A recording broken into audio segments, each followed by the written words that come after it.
What's up everyone, how are you all? Today we are back with another blazing Naruto story.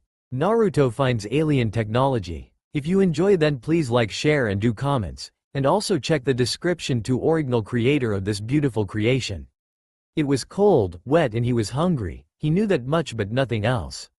Then again, in the mind of a 4-year-old child, those were all that really mattered. He remembered being taken to the park by the old man. He met a couple of other kids around his age and was playing hide and seek with them, until he fell. He didn't know why, but when he went to hide in a bush, he simply fell. What he didn't know was that the bush was growing over a small shaft that led to an underground cave that remained undisturbed to that day. Opening his eyes, the young boy looked around as he tried to grow accustomed to the darkness he was now thrust into. Ignoring his aching bones, he started crawling as he desperately searched for a way out of this hellhole. After what seemed like days, the young child finally gave up. Unable to find his way out, unable to even see, he couldn't help but break down and cry as the hopelessness of the situation sank in. It was then that a small glimmer of hope made itself known, as something jerked to life when the sobbing kid leaned on it. It growled loudly, almost deafening the small child, before one by one, spots of light illuminated the cave. Covering his eyes from the blinding light, it took the child several minutes for his eyes to grow accustomed to the comforting light. The child had spiky blonde hair, bright blue eyes, a set of whisker-like birthmarks on his cheeks and was underweight for his age. Looking around, the child looked to see what he leaned against, only to blink in confusion as he faced a large thing made out of metal. Looking at the rest of the cave, he was surprised to see wires suspended between countless poles and large, crumbling buildings made of metal and glass. Getting to his feet, the young blonde began to search the streets for anything, even going into the odd building here and there. However, there was one building that caught his attention. It had a blue sign with yellow letters that read, "Blockbuster." Entering the building, the child was surprised to see countless strange boxes with strange titles, while another strange box showed a moving pattern of white, gray and black. Opening one of the boxes, he pulled out a strange disc that he noticed would fit in a slot on the side of the moving picture box. So he did the first thing that came to mind: put the disc in the slot. As soon as he did this, the image changed and the young blonde watched as it showed him things he never thought possible. "What do you mean you can't find Naruto?" An old man wearing a red and white hat with the kanji for fire written on it asked the masked man that was kneeling in front of him. "Please understand, Hokage-sama, but both the Inuzukas and Pakun keep saying that he never even left the park. Whoever did this is obviously an expert on abduction to be capable of doing this," the masked ninja said as he continued to kneel before the village leader. "Damn it, continue to search for him. I want him found," the old man barked out, receiving a "Hi Hokage-sama," as the masked man disappeared in a swirl of leaves. "Damn it Naruto, please be safe." Uzumaki Naruto was scared, things like that existed. After watching that film, he was truly terrified. That thing could be standing right behind him and he would never know, until it ripped his skull out, that is. Sobbing as he thought of what the monster would do if it found him, he soon cried himself to sleep. The Sandaime Hokage was having a very bad day. No matter who he sent to search for the young blonde, everyone came back empty-handed, with every last one of them saying he never left the park. So right now he decided to spend some time searching himself.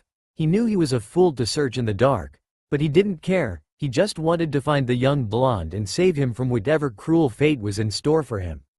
The aged leader felt himself grow more tired with every passing minute and was beginning to wish he'd never taken his eye off the blonde. It was then that he noticed something he never thought he'd see: a glowing bush. "Well, that certainly is unusual," he muttered to himself as he walked over to the offending object, careful of any traps that may have been installed. However, everything became clear when he saw where the light was coming from: a single hole, too deep for him to see the bottom of. It was too small for an adult to fit through. However, for a child of Naruto's age, it was more than easy enough to fall down. "Naruto, please be alright," the aged leader muttered as he left to prepare a rescue team for the blonde. Waking up from his sobbing-induced coma, Naruto immediately remembered the monster he had seen on that film, so doing what came naturally, he decided to see if there was anything else about it in the room. So he searched and searched and searched, finding 4 other boxes that seemed to have the monster on the cover. So he watched them, trying to figure out how to survive if he ever came face to face with one of them. Alright team, I believe Naruto might have fallen down this hole. Now, I don't want anyone using Doden Jutsu. We don't know how that will affect the structural integrity of whatever's down there, and I don't want to risk losing an innocent child. Now get to work. The old man ordered the assembled group of ninja. Hi Hokage-sama. They chorused as they began to excavate the area. Hang on Naruto, we'll be there soon. He had finished watching them. These monsters were hunters. They hunted people for sport. They also hunted those serpents for the same reason. However, they were honorable. They didn't kill anything that couldn't protect itself. Of course, if Naruto wanted to become a ninja, he had to be capable of protecting himself, which made him a viable target for those monsters. However, there was one other way to defeat them, by being a better hunter than them. So that is what he would be. He would become the greatest hunter in the universe. Then he wouldn't have to worry about those monsters. He would study their technology and figure out how to make it himself. Then they would know what it felt like to be hunted like dogs, or his name wasn't Uzumaki Naruto. Several hours later, the cavern began to shake. Several of the buildings that had stood strong when he had arrived, crumbled under the movement, as Naruto did his best to avoid them all. On his back was a rucksack filled with the screen and the films that had terrified him so much. He knew he had to get out, but he needed that footage if he wanted to survive against those things.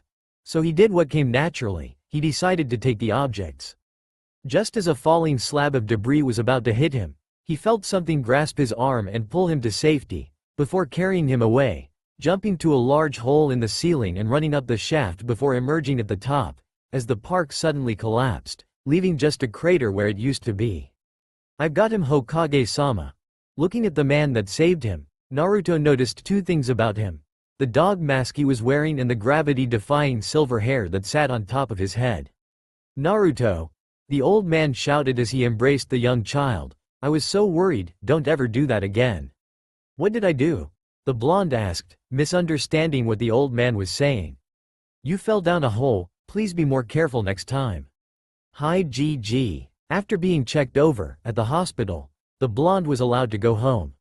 When the old man had asked him what was in the bag, he told him the truth, just some stuff I picked up. He didn't see the need to tell the old man about these monsters. After all, he knew everything. There was no way he wouldn't know about those monsters, right? So, after setting up the TV and putting the DVDs to the side, the blonde proceeded to get washed and collapse on his bed, comfortable at last, until he remembered the hunters and serpents.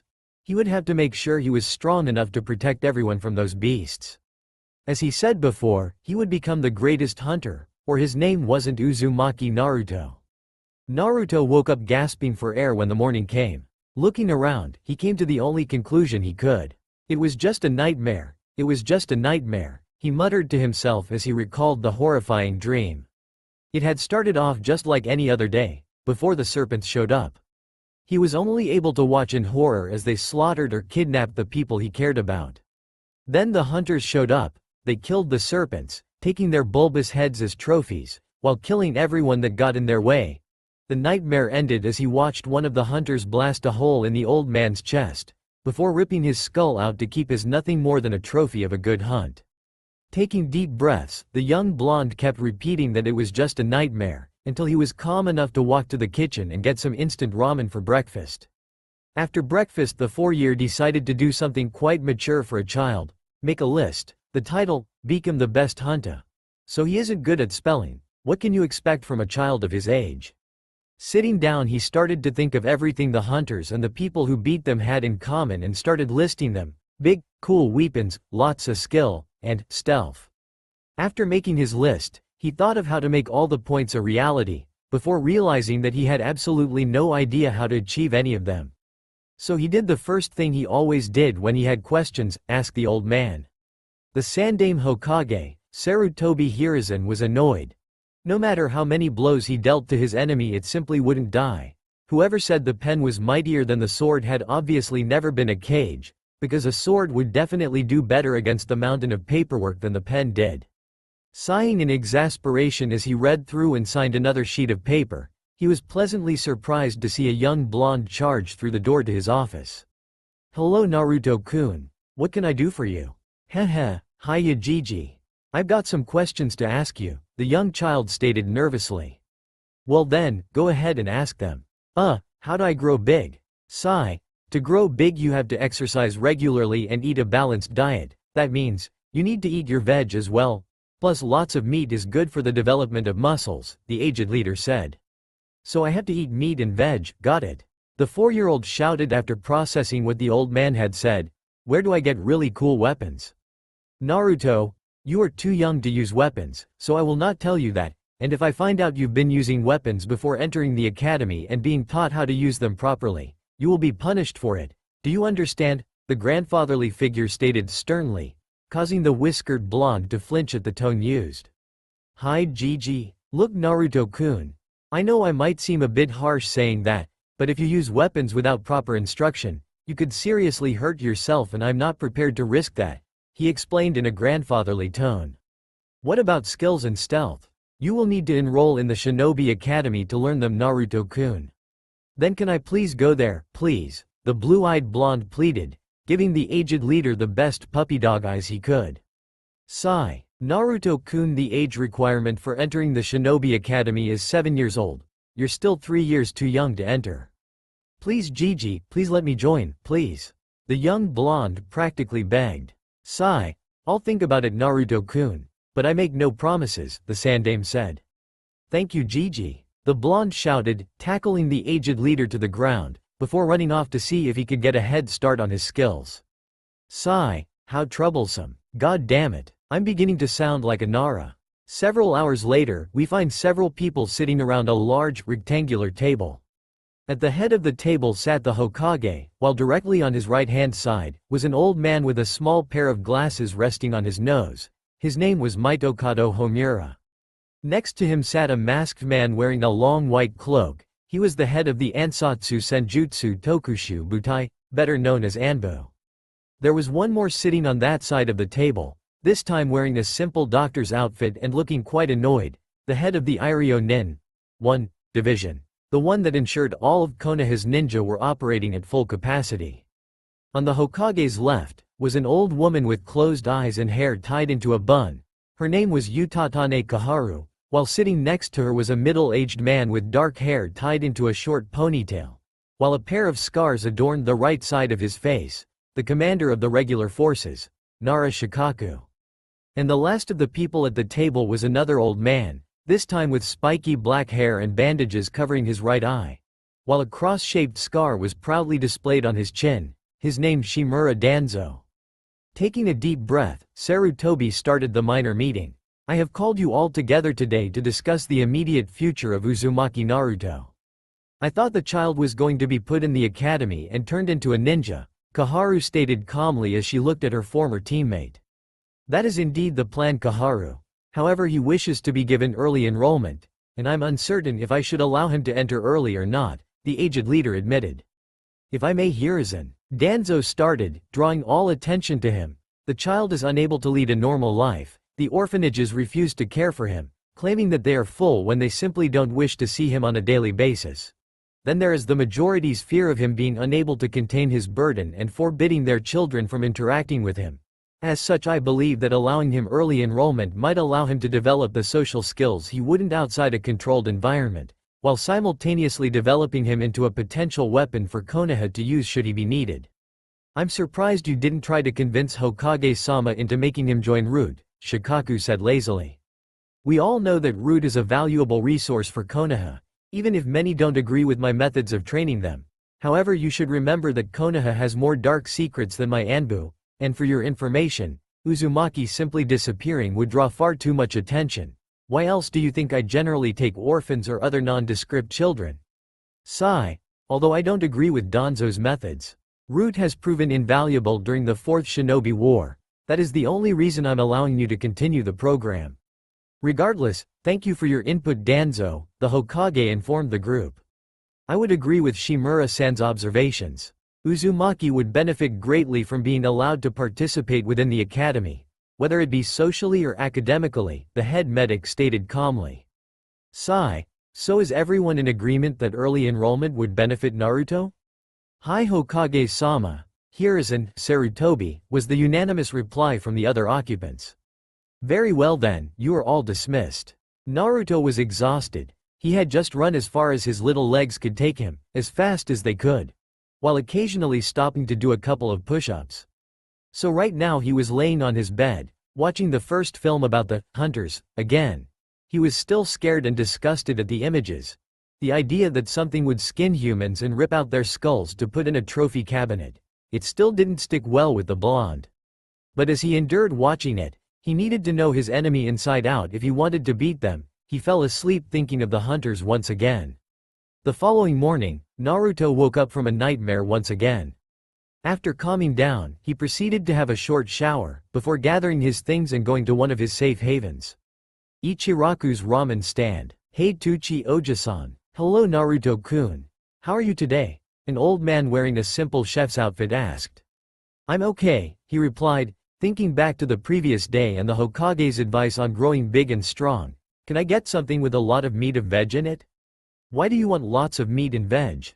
Gigi said eating lots of meat and veg would make me big and strong. Well then, just don't waste it Gaki.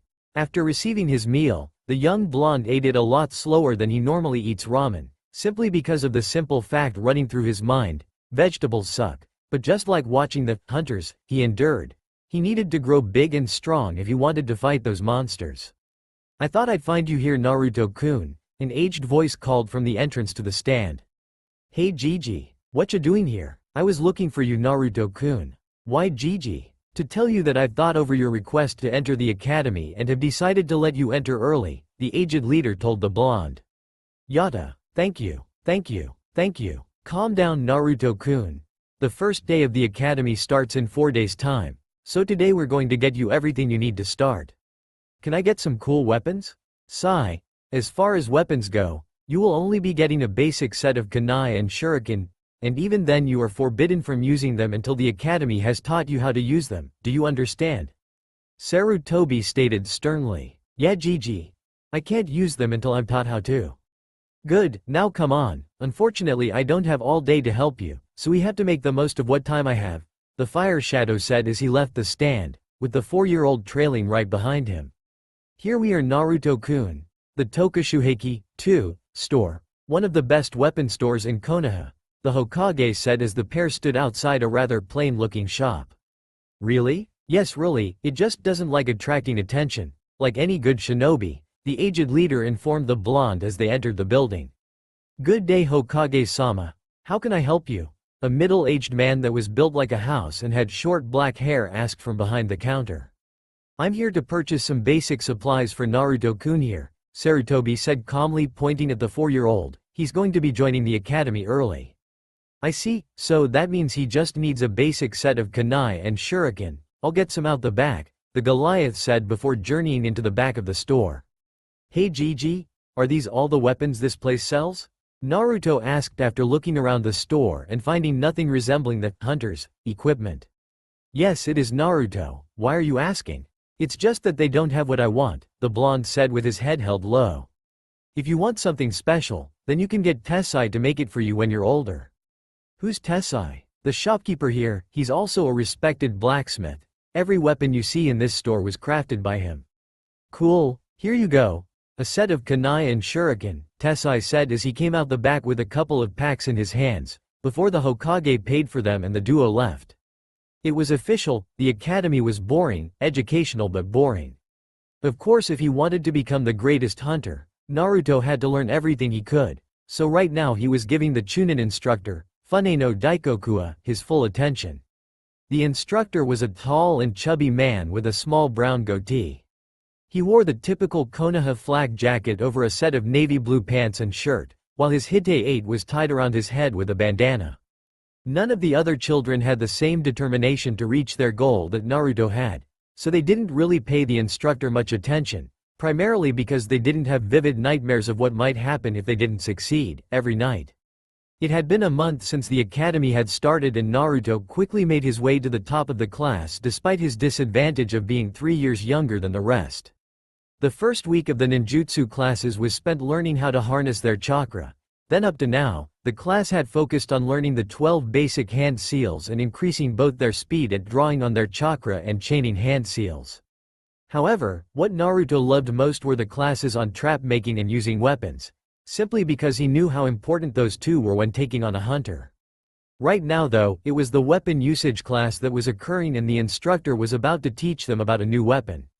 Alright class, can anyone tell me what this is called? The cheerful instructor asked as he held up a small slip of paper with an intricate design drawn on it. A sheet of paper. One of the jokers in the class shouted out, earning an exasperated sigh from the chunin.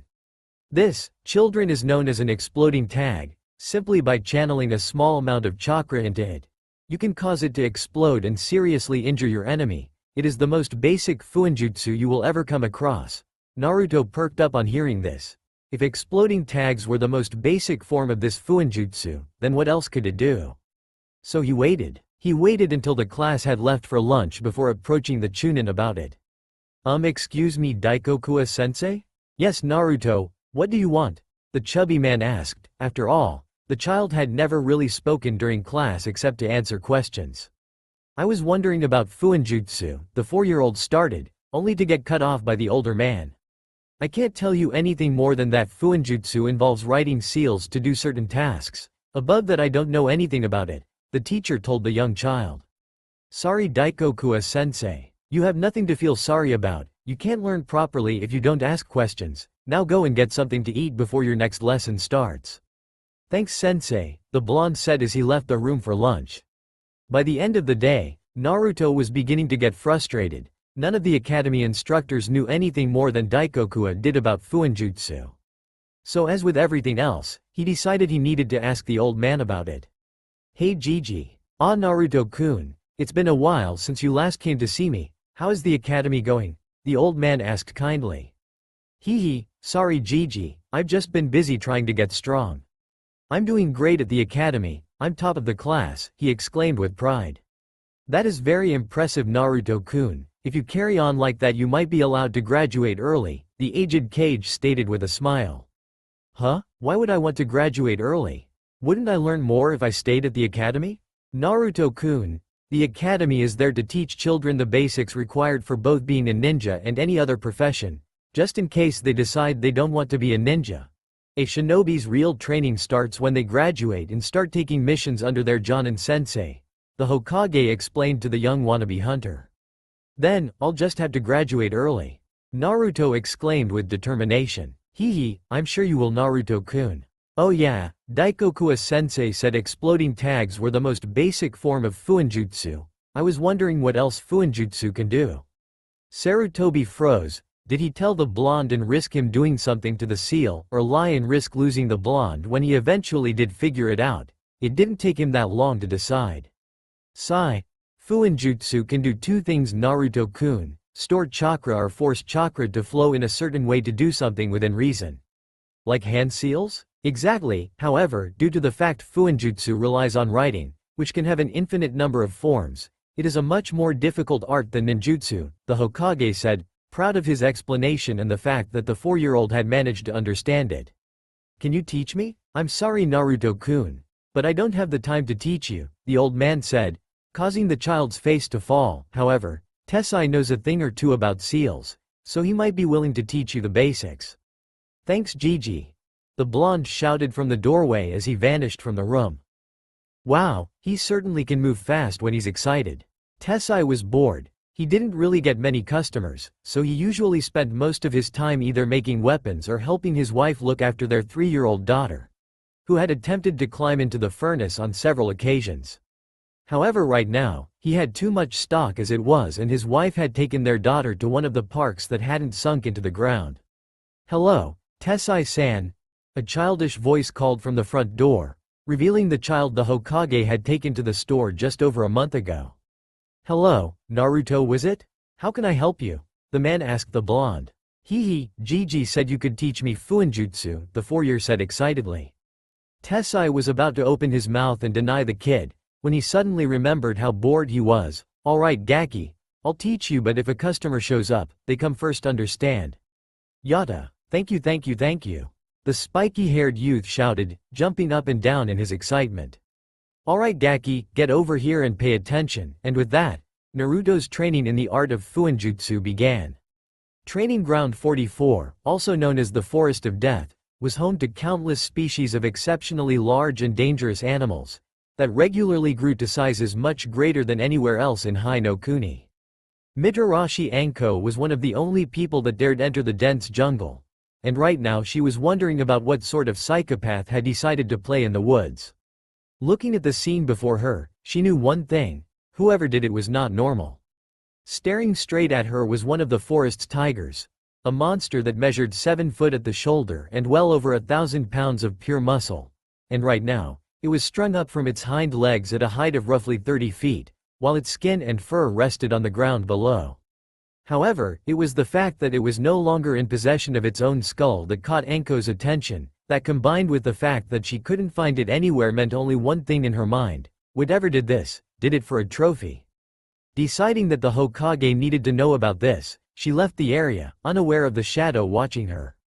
After she had finally left the butchering, the shadow moved towards the corpse, the shimmering light that indicated its position fading as its form was revealed.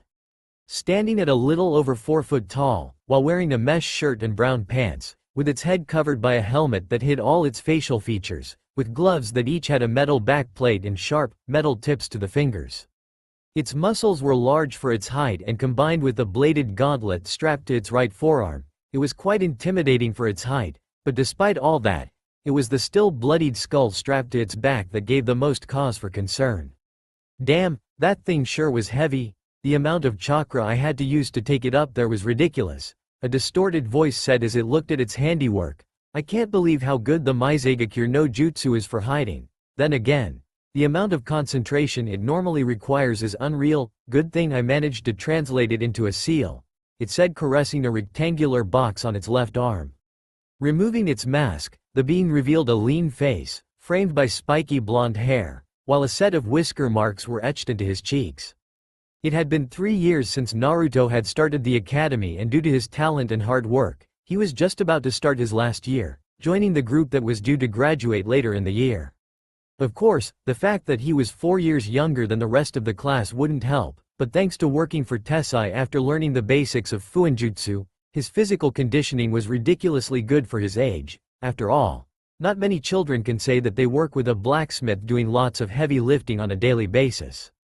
Plus the fact that he was a taijutsu specialist, not speed type like that strange man that wore green spandex, but more of a power and grappling type, like the hunters. Then his stealth was incredibly good, courtesy of stealth training while wearing the brightest clothing he could find. Oh god, how he hated that jumpsuit, but it served its purpose in making him stealthier than most Anbo. His ninjutsu was the top of the class as well, but only because the techniques were simple and he easily converted them into seal form. Not that anyone except the Hokage and Tessai knew that. Naruto had met Tessai's wife and daughter one day and was immediately made to feel welcome. Hell, they even took him to see a movie when their daughter, Tenten, turned 5.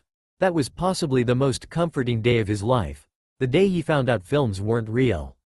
He still remembered the feeling of losing the weight of the world when he discovered that the hunters and serpents were just figments of someone's imagination, designed to entertain people with a fake world, full of scares and violence. He also remembered losing his purpose.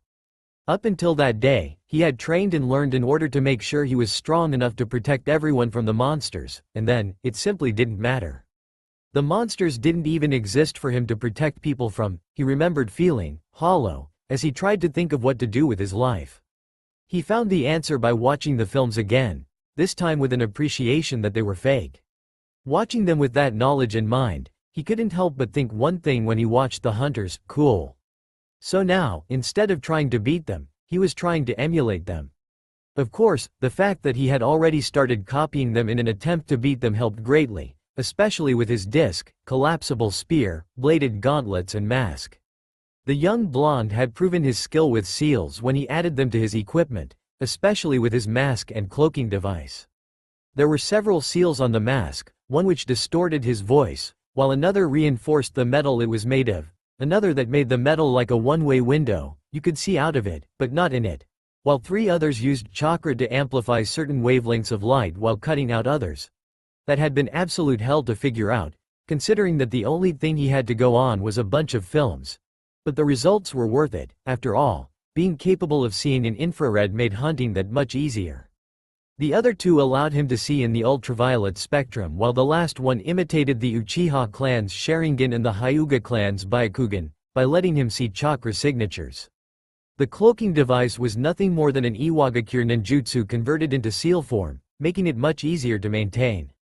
Imitating the razor-sharp disc from the second film was much easier than the others. All it required was to make a disc with holes for his fingers to fit in, while the outside was made from chakra-conductive metal.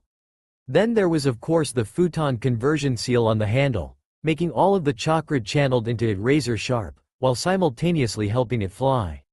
The collapsible spear wasn't as collapsible as you would think, due to it using modified storage seals to keep most of it in a pocket dimension, while a futon conversion seal gave it a razor-sharp edge.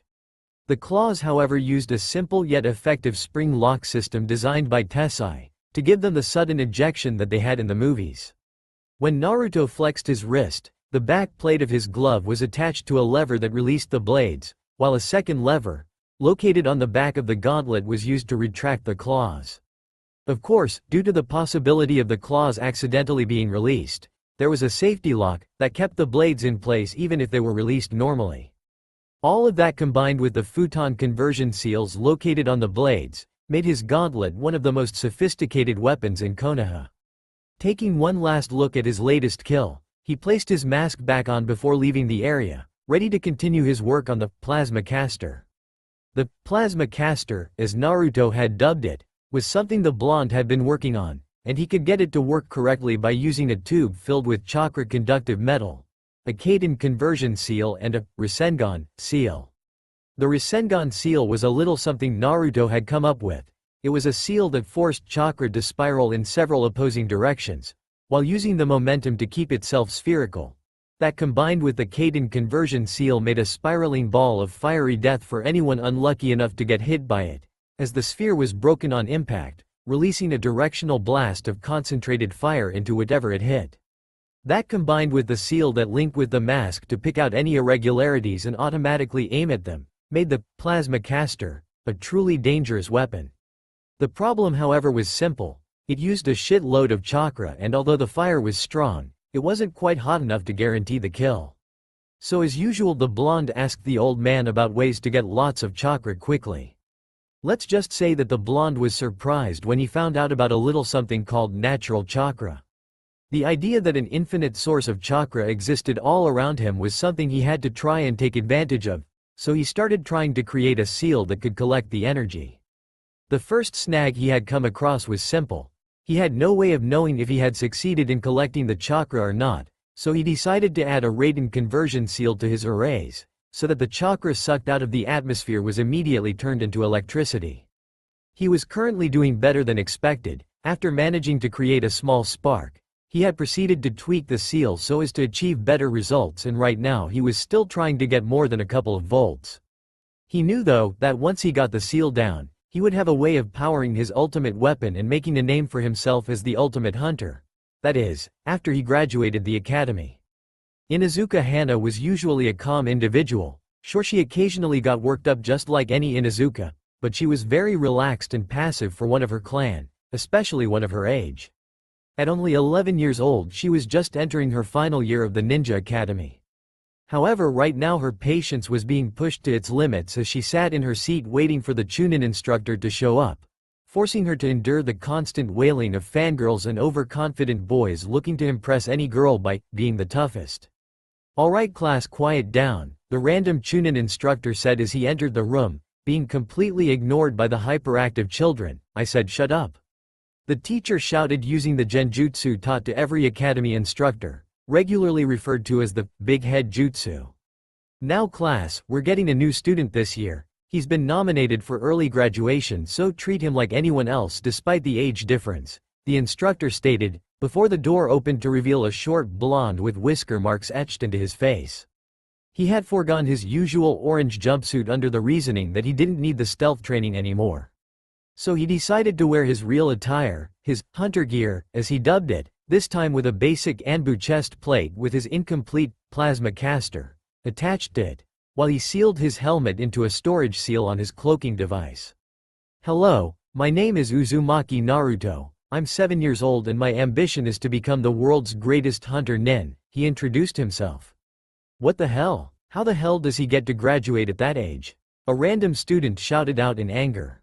Because he's proven that he's capable enough to enter his final year. So don't treat him any differently to anyone else, the Chunin explained, earning several growls from the many jealous males. Now then Naruto, why don't you tell us about your likes, dislikes and hobbies? I like hunting, trophies and fuenjutsu. I dislike dishonorable people. People who question my code of honor and traitors. My hobbies include hunting, crafting seals and creating new weapons for the hunt. Those last two seem a little advanced for someone of your age, the Chunin stated skeptically. Believe what you want. Where am I to sit? Naruto asked calmly. I'm sure Hana over there would appreciate a little company, the instructor said as he pointed towards the young Inuzuka. Naruto slowly made his way towards his designated seat, easily noticing the glare the girl was sending at the teacher while he observed her. She was quite tall for her age and had long black hair tied back into a ponytail, while the typical Inuzuka clan tattoos adorned her face. However, what immediately caught the blonde's attention was the 3 puppies that sat next to her. He was certain that Inuzukas normally only had one. Sitting down next to her, he decided to make his intentions known. Don't bother me and I won't bother you. Deal. The two sat in silence after that, until the class was taken outside for taijutsu practice. Alright, you all know the drill. 2 of you will fight each other using only taijutsu until a winner is determined. Now the first match will be between Naruto and Donataka, the teacher said, causing Naruto and another student to enter the arena. The other student had short, dark green hair, light brown eyes and poorly defined muscles. He was the dobi of the class. Naruto, do you mind removing your armor? Without a word, the blonde proceeded to remove all of his equipment and seal it in his cloaking device, before sealing it in a tattoo on his arm. Alright then, Hajime, the Chunin shouted before Donataka charged at the blonde with a fist raised to strike. However, just as he threw his arm forward to strike the blonde, his attack was redirected, before Naruto grabbed his neck, placed a foot behind the green-haired student and pushed the dobi back, knocking him to the ground, before tightening his grip on the older boy's neck. Donataka's world was blurring as he felt his throat get crushed, before in a moment of clarity, he punched his aggressor's throat. Pathetic was the only word he made out as the grip didn't even flinch and instead, began to pull him up. The class was shocked. This new guy, that was only 7 years old, had just shrugged off a blow to the throat without so much as flinching, and then he lifted his opponent off the ground. Something none of them could do.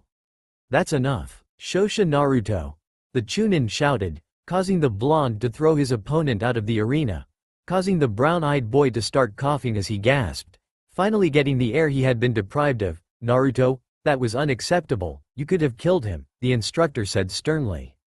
And so can missions. If he isn't prepared to die, then he shouldn't be a ninja, the blonde stated coldly before unsealing his equipment and sitting in a tree. Sensei, he's scaring me, a random girl said, trembling at the blonde's realistic attitude. I think he's just what this class needs, Hana said, drawing everyone's attention to her. What? He's realistic in his view of what being a ninja means. He isn't shouting and arguing all the time, he doesn't show off, he's what a ninja should be. No matter how much I hate to say it, Hana is right. He is acting more like a ninja than anyone else in this class, the instructor verified. Listening to the exchange, Naruto couldn't help but give a small chuckle at the class's idealism. Hello Hana, how was the academy today? Inuzuka Sume asked when the young girl arrived home. Interesting, she claimed as she let her puppies loose on the Inuzuka compound. What happened? A new kid joined the class. Why's that interesting? He nearly killed the dobi in taijutsu practice. What? He stopped as soon as he was told to. He was just a little too rough with the dobi's neck. He sounds scary. One-ichan, a young boy, a couple of years younger than Naruto, said as he petted one of Hana's puppies. Do you want to know the really scary part, Kiba? What's the really scary part? Sume asked with narrowed eyes. He's only 2 years older than you, Hana stated as she pointed at Kiba. What? I know, it's unbelievable that a kid that age is that strong, and have such a clear idea of what he wants to do with his life. What's his goal? To become the world's greatest hunter nin. He does sound interesting. Yeah, the best part is that he doesn't speak unless spoken to, so I don't have to put up with any more childish arguments and screaming, she claimed before leaving to get some extra training in. He'd finally done it. He had finally managed to get the seal to absorb enough natural chakra to power it. Applying the seal to the plasma caster, he proceeded to test the speed of the shot against one of the creatures in his playground. Placing his helmet on and activating the thermal imaging seal, he proceeded to follow the spots of red that littered the forest, before catching up to one of them, and finding a large bear, not as big as the tiger he killed earlier in the week, but still pretty big. Locking onto the beast, he activated the plasma caster, the speed of which it fired shocking the blonde, as a spiraling ball of white-hot fire shot at the bear, before vaporizing a hole in the beast's chest, while simultaneously cooking the surrounding flesh. The bear fell down, dead from the shock caused by the injury. "Holy shit," the blonde said as he looked at the gaping hole in the beast's chest, before snapping out of his stupor and grabbing its leg, before using chakra to reinforce his muscles and digging the claws of his gauntlet into a tree, before proceeding to slowly climb the massive tree, with his kill trailing behind him, before reaching a high enough branch, where he proceeded to skin it, before removing its skull and tying it up, before letting it fall, just like the tiger. Strapping the skull to his back, the blonde proceeded to activate his cloaking device, before taking his trophy home to prepare for mounting. Sarutobi Hiruzen was concerned. If what Anko said was true, then there was a dangerous individual killing the inhabitants of Training Ground 44. The death of the creatures didn't matter. It was the possibility of the person starting to hunt the examinees that entered the forest, or worse yet, Anko.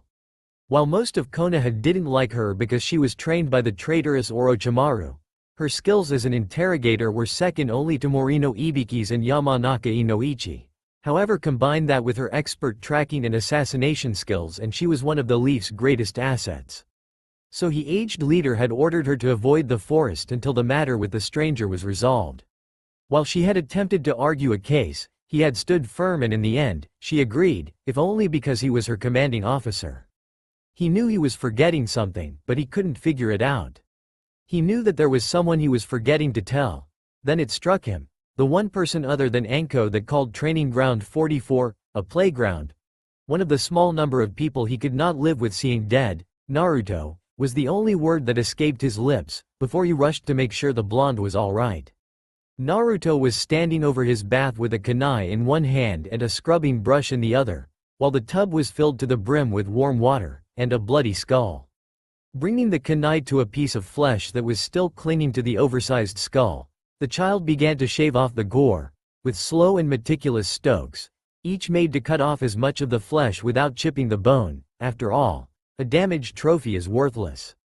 Once all of the flesh was removed from the skull, the blonde proceeded to change the water, before scrubbing the structure with his brush, ensuring it was perfectly clean.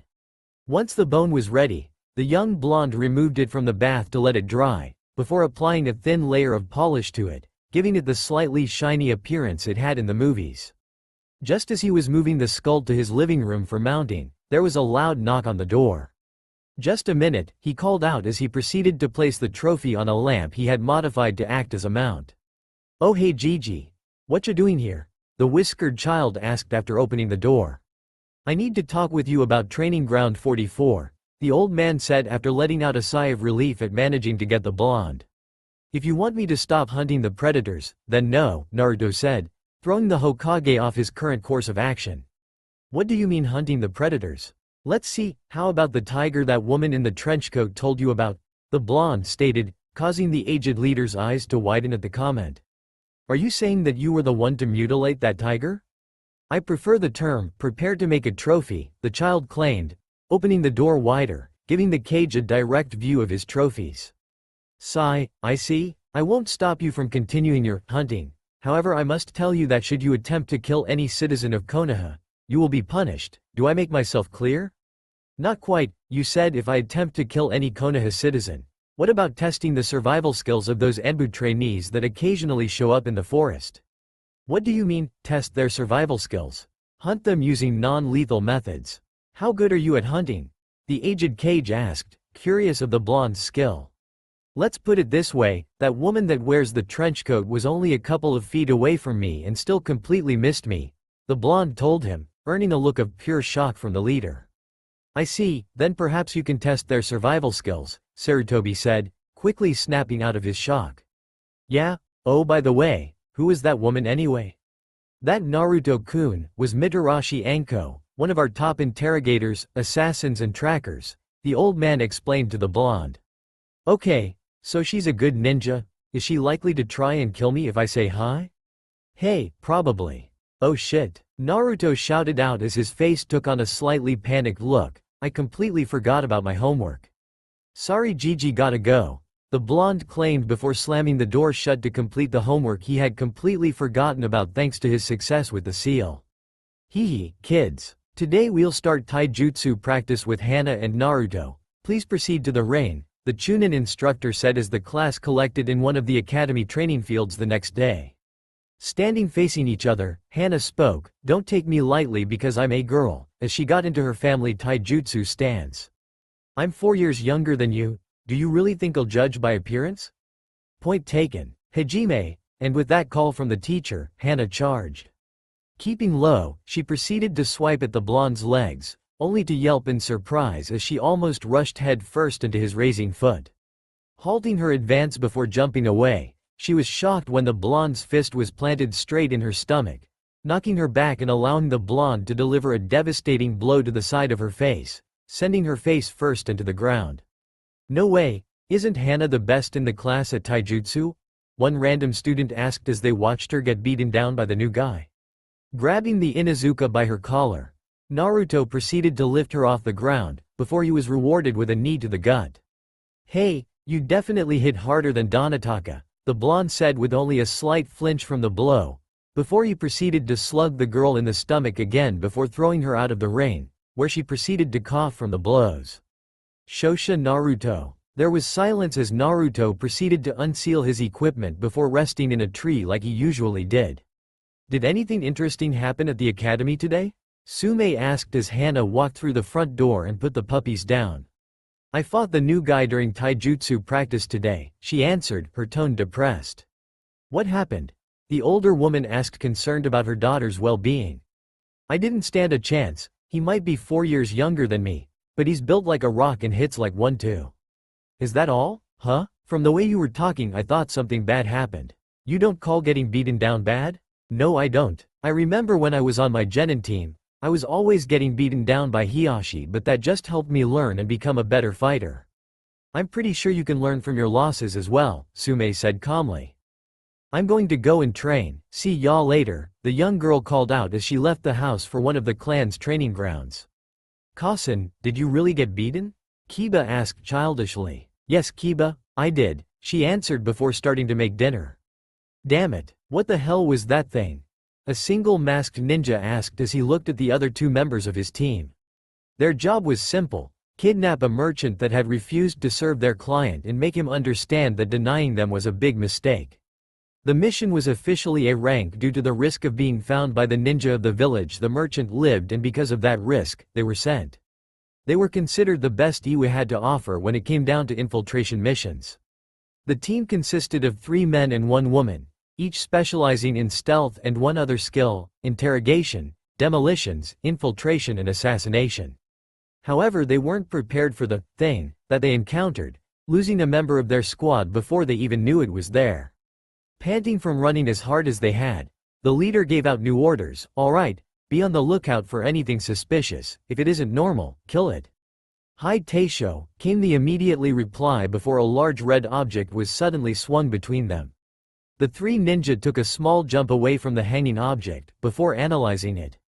Holy shit, that's just fucking sick. The lower-ranking male almost shouted when he realized what had just been thrown between them.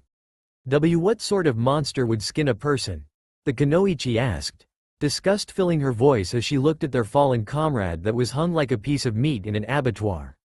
That's not all, his skull's missing, the leader of the group said, trying to keep his emotions in check as he stared at the corpse of a man he had considered a brother. Teisho, there are some marks on your chest plate. The lower-ranked male shouted as he noticed a trio of red dots appear on his leader's chest. What are you talking? The man was cut off as a ball of white-hot fire collided with him, exploding through him and clearing his chest cavity of several vital organs. However, he never hit the ground. The two remaining Anbu could only watch in terror as their dead leader's body refused to fall, before the sound of rubbing metal assaulted their ears and the dead body's head was suddenly removed with a clean cut. The survivors suddenly snapped back to their senses and ran as fast as they could, before there was the sound of a snapping twig and the man suddenly found himself trapped in a net that sprung from beneath him. Straight off the bat, the kunoichi realized something that her surviving teammate didn't: the net was slowly cutting through his armor. Thinking quickly, she proceeded to throw a kunai at the large net, hoping to cut him free, only for it to harmlessly bounce off the dangerous material. "What the hell are you doing? Trying to kill me?" the last man shouted before upping his struggling, only noticing the sharpness of the wire when it began to dig into his flesh. "Shit. I'm sorry. Help. Hang on, I'll try something different," she shouted, this time aiming a kunai at the branch the net was suspended from. However, before she could cut down the branch, a harsh blow connected with the side of her face, sending her crashing into a tree before she felt something pin her throat to the harsh bark. Unable to breathe, her last sight before her world went black was that of her last teammate falling through the netting, his body no longer recognizable as even being human. Mitarashi Anko was bored. She hadn't had any good interrogations for at least a month and she was beginning to get agitated. Suddenly the door burst open revealing a masked child wearing a mesh shirt and strange armor. However, what caught her attention was the anbu slung over his shoulder, for the simple fact that they were not wearing Konoha issue armor. "So what do we have here, Gaki?" she asked as she took the tied and gagged anbu off the blonde. "I was doing a couple of laps around Konoha when I saw a team of foreign anbu scheming, so I decided to have a little fun," the blonde child said through the voice-distorting mask. "I take it then that she's the only survivor," Anko stated as she proceeded to place her new playmate in a cell. "You know me well enough to know that my quarry doesn't survive unless I want it to." And so she did. She still remembered her first meeting with the blonde and how he toyed with her, hunting her like a jaguar hunts a monkey. Sure, she had tried to out-hunt him, but he was one tricky son of a bitch and was always at least 2 steps ahead of her. In the end, she found herself hanging upside down and completely exhausted before he finally showed himself to her. She wouldn't have forgiven him if he didn't humiliate the anbu initiates more. She was particularly thankful he didn't hang her in the middle of Konoha's high street in nothing but her underwear like he did with one particular group that made his hunt boring simply by being that crap. So then, am I going to have a panicking chunin barging in here with talk about mutilated bodies like the last time you stumbled across a foreign nin? It's highly likely, the blonde deadpanned, before turning his head to the door. "I take that back, it's happening now." And just as he made his prediction, the door flew open, revealing a young and panting chunin, Anko-senpai. There have been several bodies found on the outskirts of Konoha. He didn't get to finish before the purple-haired kunoichi finished for him. "Mutilated beyond recognition, yes I know," she stated casually. "Huh? How did you know already?" "Because this," she stated pointing at the young blonde, "is the psycho that did it, and brought me a new play toy." The chunin stared at the masked blonde with a skeptical eye for several seconds. "What, do you want me to remove your skull as well?" the young blonde asked, snapping the older man out of his musings. "Alright, anyway, if you already know then I'll leave now," the now slightly nervous chunin said before backing out of the door, closing it behind him. "So, now that you've finished terrorizing little chunin, don't you think it's time you went to class? I know you might get up early but the academy starts in 15 minutes and if I remember correctly, today's the day of the graduation exam," Anko told the little masked child. "Is it that late already? Damn, anyway, it was nice seeing ya again, Anko," the homicidal child said before charging out the front door. "Hey, he's definitely fun to have around, but now, it's playtime," the purple-haired kunoichi muttered to herself before picking up a rather viscous-looking implement and making her way to the cell she put the intruder in. "Uzumaki Naruto," the chunin instructor called out during roll call. "Uzumaki Naruto?" Suddenly the door burst open revealing the unmasked blonde. "Sorry I'm late, I got preoccupied with something," Naruto said as he stood in the doorway. "That's quite alright Naruto, just take your seat and try to not be too late when you're an actual ninja," the instructor replied kindly. "Thank you sensei," he said taking his usual seat next to Hana. "So, why do you smell like blood?" the older girl asked, too quiet for anyone to hear. "I had a run-in with some uninvited guests." "Alright class, the first part of the exam is a written test. You have 1 hour starting from when I say, and cheating results in immediately disqualification, the teacher said before his temporary assistant handed out the question papers. Before starting a timer, your time starts now. The written sections were always Naruto's worst areas, having been forced to learn to read and write on his own. However, he still found the exam easily finishing it before 40 minutes had passed. Waiting for the end of the written section, Naruto simply sat quietly after turning his paper over. Alright, your time is up, stop writing and go to the testing grounds, the Chunin ordered, earning several groans from students that hadn't finished their tests. With the entire class outside, Naruto took to his usual perch as the instructor began giving out instructions for the physical examination. Now for this exam your objective is simply to land one direct hit on me within 3 minutes. Quietly observing the attempts from the other members of the class, Naruto was completely unsurprised when everyone managed to land a hit, mainly because he immediately realized that the instructor was going easy on all of them. Naruto, you're next. Silently dropping from the branch he was in, the blonde proceeded to make his way to the arena, before facing off against the older man. Hajime, and with that call, the Chunin charged the blonde, fully expecting him to take the blow in order to land one, which was why he was caught off guard when his target dodged and landed a simple slug to the older nin's stomach. Cough, alright, that's enough Naruto. The Chunin coughed out, still amazed at the blonde's strength considering his age. Making no indication that he heard the examiner, Naruto simply left the arena before returning to his perch to watch the rest of the students make their attempts. It was finally the last section of the exam, a simple test to see if the students could use one of the basic academy ninjutsu. One by one, the class was called into a separate testing room, before they either came out with or without a Hite 8. Uzumaki Naruto, the call for him finally came and he calmly walked into the room, where he was greeted with the sight of the Chunin instructor and his assistant seated behind a small desk. Alright Naruto, to pass this section of the exam, all you have to do is use a basic henge. You will be graded on the accuracy of the image and the length of time required for you to perform it. Now please begin, the instructor informed him. Using a single hand seal, Naruto proceeded to transform into a perfect copy of the Hokage, even down to every last liver spot, and his pipe. That is very impressive Naruto, congratulations. It is now my pleasure to give you your Hite 8 and welcome you to the ranks of Konoha's ninja force, the Chunin said happily, handing the blonde one of the many Hite 8 that were prepared for the graduates. Oh, and before I forget, Hokage-sama wants to see you now that you're a genin. Should I go now or later? You can go now, but remember to get your photo taken for your license tomorrow. Thank you sensei, the blonde said before leaving the examination room and walking straight through the classroom and out the door, prompting several people to begin questioning why he didn't stay when he had a Hite 8. The Hokage was waiting in his office for the young blonde. He had contemplated it for a long time, and despite his concerns of how the blonde would take it, he knew that he had to tell him sooner or later, and from what he had heard about the boy since discovering his extracurricular activities, it would be better if he told him sooner.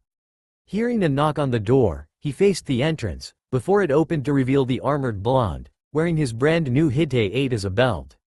You wanted to see me Gigi, came his innocent response. If it wasn't for knowing what the blonde was capable of doing to his enemies, the old man would have assumed he was just a normal kid. Indeed I do Naruto-kun, please sit down. Obeying his grandfather figure's orders, Naruto proceeded to take a seat facing the aged Kage. Now first things first, there is a secret I've been keeping from you, but since you are a genin now, I've decided that I need to tell you. Sigh, it's about the containment seal on my stomach, isn't it? Yes, I'm afraid so. So what's in it? The Kyuubi no Kitsune. Damn, I have something that important in me. Wow, I feel kinda proud, the young blonde said with a faraway look in his eyes. You feel proud? Sarutobi asked, caught completely off guard by the comment. Yeah, the idea that the Yondaime would entrust such an important task to me is really something. Sarutobi was shocked. Naruto was taking the news better than he had dreamed of. Not only was he not angry with it being kept from him, but he actually considered it an honor to be made to house the beast that tried to level Konoha 8 years ago. So now that the first part of the agenda's over, what's the next part? Naruto asked the stunned old man. Oh, sorry, the other point of call is simply that I want you to go to this address and ask for a man called Inoichi, he'll take it from there, the Hokage told him, giving him a piece of paper with an address written on it. Inoichi? As in the Yamanaka clan head and Konoha's top psychiatrist? That is correct, Naruto-kun. I just want him to run some mental evaluations on you to make sure you aren't being influenced by the Kyuubi, the old man said without missing a beat. Truth be told, he was actually more worried about the blonde's hobbies, especially when he applied them to other humans, just like his former student. Sigh. Fine then, see ya tomorrow, Gigi, the blonde said, before pocketing the piece of paper and leaving the room, heading straight towards the address he had been given. It was official, Naruto hated psychiatric exams. He had just spent the last 2 hours answering questions, completing puzzles, looking at blots of ink and being shown grisly images and being gauged on his reactions. Sure, he understood that they wanted to get as complete a picture as they could, but it sucked big time having to waste his time on those retarded tests when he could easily be preparing his newest trophies instead. Speaking of which, he still hadn't had time to clean and polish them, so as usual, he went straight to his apartment to add another 2 skulls to his collection. And that concludes my report, Hokage-sama, the tall blonde known as Inoichi said, bowing slightly to the esteemed leader. I see, thank you for your time, Inoichi, it is much appreciated. Not at all, Hokage-sama, however I would like to ask your permission to re-evaluate Naruto every year. That is perfectly acceptable, Inoichi, you are dismissed, the aged leader said, before the blonde vanished via shunshin. Inoichi's report had stated that Naruto possessed several sociopathic tendencies, however he also displayed a sort of hive mentality. To put it simply, the chances of Naruto defecting were slim at worst, non-existent at best. However, he would be best suited to a role in the village where he would be capable of hunting on a regular basis. Otherwise he might begin to have a mental breakdown, since he had actually shown signs of addiction to hunting and trophies. So all in all, he was the perfect candidate for the Hunter Nin Corps, the very section of Konoha's elite that he wanted to become the best of. The only problem with that was the rule that he himself had initiated within Konoha, that all genin must train under a jonin. What that meant was simple: Naruto would have to achieve the rank of chunin before he would be allowed to enter his dream profession. Quietly placing his 2 newest trophies on their mounts, Naruto couldn't help but think about how to replicate a few pieces of the hunter equipment that he simply couldn't figure out: the net launcher and the dissolving liquid. For the net launcher, he had figured out how to create the deadly net, but he couldn't figure out how to fire it like the hunter's kid. He had tried several different approaches, but they simply all proved ineffective. Then there was the liquid. Sure, he had managed to create a makeshift med kit that consisted of some superglue, bulldog clips and bandages, but he simply couldn't think of how to recreate the corrosive liquid that the hunters used on occasion. Then it hit him. He remembered hearing of the destructive properties of the legendary Kyuubi's chakra, and just today he had learned that it was sealed within him. He knew that he would have to try and find a compromise with the demon if he wanted to turn its chakra into a liquid and use it to dissolve things. But he had to do what he had to do, and if its terms were too expensive, then he could easily just refuse the price and find another way to create the dissolvent. Sitting down on his bed, Naruto began to meditate, searching for the foreign chakra near his navel in an attempt to reach the beast. Naruto had to admit, he liked his mindscape. A lush jungle littered with some of the hunter's architecture, while at the center of the expanse lay something he had no difficulty identifying: a pyramid. Of course, possessing the hunter's mentality, he easily figured that the large structure was where he was most likely to find his quarry. Effortlessly making his way through the dense foliage, Naruto soon arrived at the massive structure, the entrance at its base easily visible to the sharp-eyed hunter. Well, since this is my mind, I don't think I'll have to worry about anything other than the Biju, the blonde muttered to himself as he waltzed into the massive doorway. Taking a casual stroll through the large, haunting corridors would have made most people nervous, especially considering the occasional moving shadow that littered the place. However, Naruto wasn't most people and quickly deducted what the movements were: his mental defenses, probably taking the form of the serpents, that would definitely scared the shit out of any invaders. The young blonde simply followed his intuition, deducting that it was probably the most accurate map of the place he could get. After all, it was his mind. Even if he didn't consciously know where he was going, he knew subconsciously. Finally reaching his destination, he saw a massive set of doors engraved with what could only be described as a picture of a fox with 9 flowing tails. Pushing against the entrance, Naruto wasn't surprised when a booming voice shot out at him. "So my jailer has finally come to break me. Go ahead, It's not like I can do anything from here. Looking at the massive beast, Naruto immediately noticed the method of restriction placed on it. There held suspended in mid-air was the great Kyuubi, each of its limbs locked in place by solid shackles. Each possessing what could only be described as a screw that pierced the monster's flesh and made escape impossible without inflicting serious upon itself. To make matters even worse for the giant kitsune, there was an extra shackle wrapped around its neck, preventing it from attaining any form of rest. However, it was the kitsune's eyes that Naruto noticed the most, for the simple fact that they possessed no hope, no anger, nothing. They were the eyes of something that had already died. He should know. He'd ripped that type of eye out more than most people had seen them. I'm not here to break you, Kyuubi-san. I came here to see if we could come to an agreement, the blue-eyed blonde said calmly as he walked towards a large control panel that the seal was engraved on. And what sort of agreement would that be?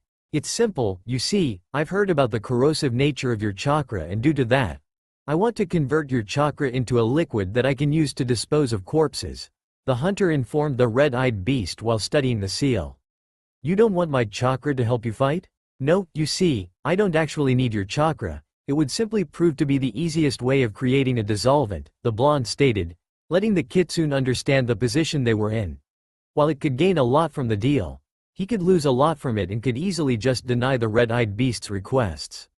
Suddenly the blonde began tapping his fingers on the large seal, before a massive wrought iron gate dropped between the two, shocking the Biju, though, not as much as when the screws digging into the beast's limbs twisted, earning a roar of pain from the massive fox as it was released from the shackles.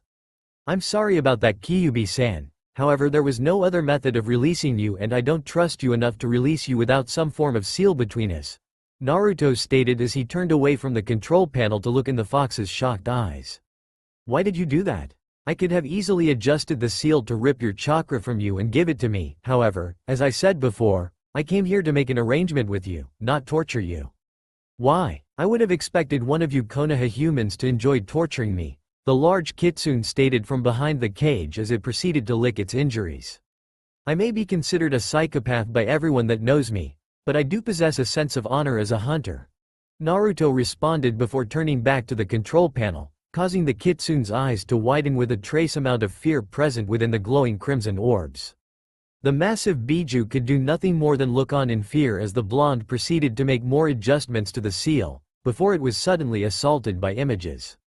After the images had finished playing, the destructive beast's lips began to twitch, before it suddenly started to chuckle, which soon developed into full-blown laughter.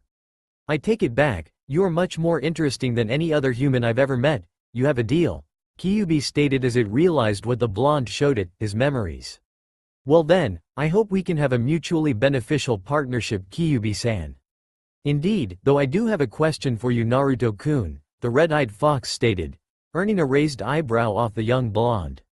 May I ask why you are referring to me in such a familiar manner? Sorry, I guess I'm just happy to finally meet a human that I can respect without hating. Every other human I've respected has done something to make me hate them. Anyway, I was wondering if you were aware that if you wish to make my chakra a liquid, you will have to figure out how to do so yourself. Indeed, I already have an idea of how I can achieve the results I wish for, and one last thing, I've taken the liberties of installing an audiovisual system so you can see and hear what I do. Plus we should also be capable of contacting each other should we wish to, the young seal master informed the Biju. I see, that will definitely make my stay here more enjoyable. One more thing, are you planning on revealing your recreation of that jutsu to the Hokage? I might, then again I might not. I don't particularly like that jutsu. It doesn't fit my style. If anything, it is nothing more than a quick and easy way to get to somewhere I go regularly. I won't use it like the original creator did, the blue-eyed blonde stated calmly. I see. However, should I remind you just how many people would kill their best friend for the secret of that technique? I know, however, as I said before, using it isn't something I intend to do for anything more than transportation. So most people shouldn't even realize that it is that jutsu. I understand, I just wanted to make sure you realized the implications of that technique. You seem a little concerned about it. Not as much as you think. Hey, well then, I think I should get ready for tomorrow, the blonde hunter said before he began to fade from the large room, leaving the giant kitsune alone again, until a wall lit up with images of the outside world for it to see. Hey, you're definitely more accommodating than Kushina. Uzumaki Naruto. Naruto quickly realized just how obsessive at hunting he was when he had essentially packed for a 2-month-long mission in the space of 10 minutes. Then again, being capable of preparing himself that quickly meant that he could spend more time on his research.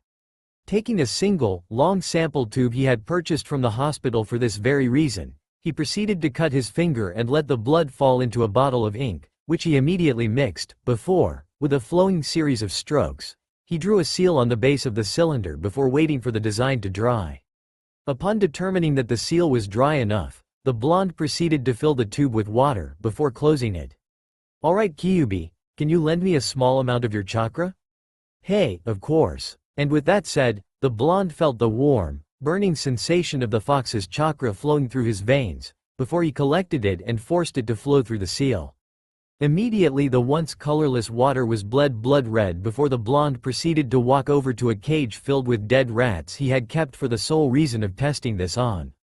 Opening the lid, he proceeded to pour the corrosive liquid on one of the corpses, his mouth forming a satisfied grin when it began dissolving the rat's fur, skin, muscles, organs and even bones, leaving nothing of the target.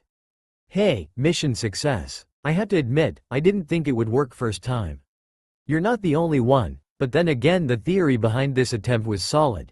Converting your chakra into sweeten would allow it to mix with water, but since it is still chakra, it still kept the corrosive properties it had initially. And just like my chakra, it is only corrosive to organic matter, so it can be stored in one of those tubs." "Bingo. So are you going to try and get your net launcher to work now?" "Sigh. Do you have any ideas?" "Well, let's see, you've already tried firing it with futon seals, but they just cause the net to fly randomly and get tangled up in itself. But what if you were to use very weak futon seals in the pegs to blow them away from each other and force the net to open properly?" "That could work, although it still wouldn't solve the problem of how to make the net contract after being fired." "Why not just leave out the contraction? It's still a lethal weapon if it doesn't constrict the enemy, so why worry about it?" "That might be true. I guess I'll go with your idea, but if I ever get hit by inspiration then I'm going to try again," the blonde stated. "If you got hit by inspiration then I would annoy you until you had tried it out." "Why?" "Because watching your memories of your hunts was fun, and I really want to see what you'll do with more at your disposal."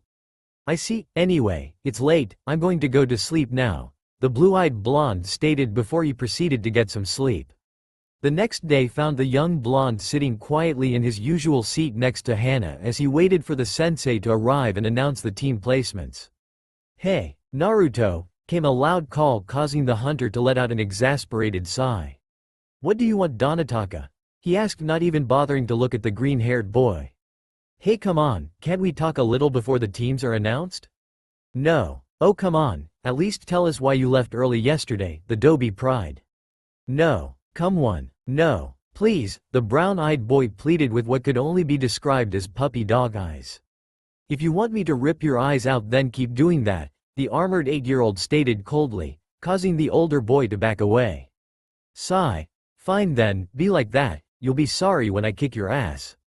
"Kick his ass? Like that'll ever happen," came the degrading tone of Hana, causing the grass-haired boy to turn an angry gaze to her. "Will you all quiet down and shut up?" came the stern call from the front of the room as the Chunin instructor finally made his presence known. Naruto decided to tune out most of the instructor's speech. It was probably nothing more than a simple, "I'm proud of each and every one of you for passing the exam and becoming ninja." However, he tuned back in once he heard the teams being announced. Team 4 will consist of Inuzuka Hana, Atemanai Donataka and Uzumaki Naruto, the instructor completed before the blonde tuned him out once again. Once all the teams had been announced, the class was given an hour for their lunch before they were supposed to meet back at the academy. "I'll admit, that Dona Baka certainly is annoying. I mean, why won't he leave you alone?" Kyuubi asked from its cage as the green-haired dead last proceeded to follow the blonde to his regular haunt, the ramen stand. "Hey there Naruto, is that a friend of yours?" the middle-aged owner asked as the brown-eyed boy proceeded to shout at the blonde in an attempt to start a conversation.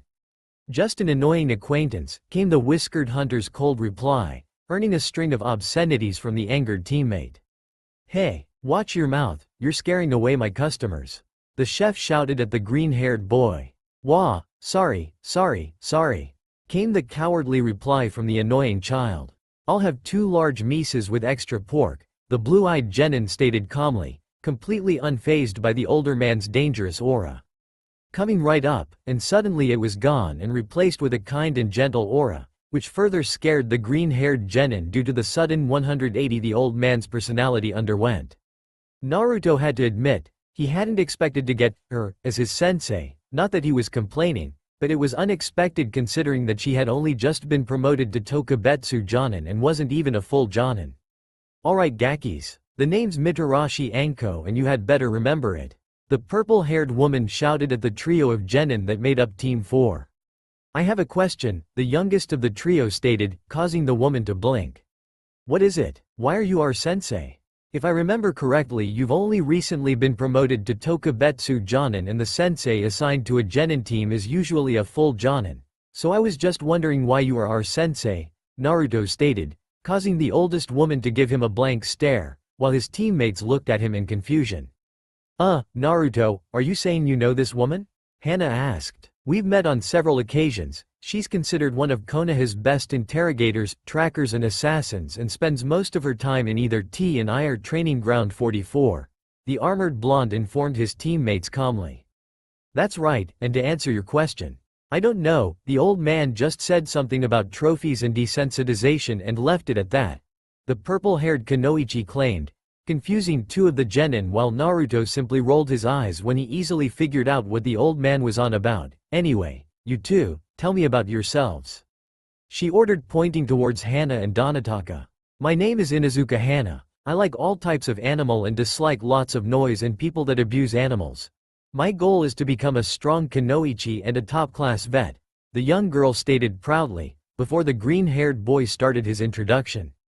The name's Atemanai Donataka. I like cool jutsu and hot chicks are. He didn't get to finish his introduction as he found a pissed-off sensei's foot in his face before she began stamping on his gut.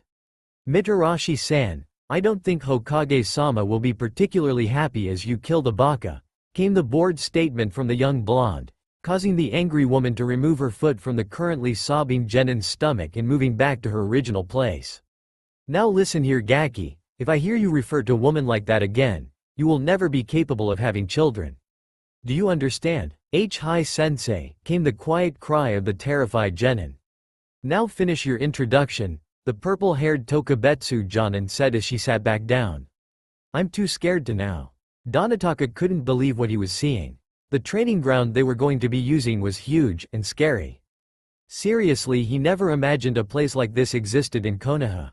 Fenced off from the rest of the village was a giant forest, each tree at least the same height as the Hokage's tower, and because of the size of the giant trees the level of light that made its way into the area was very small.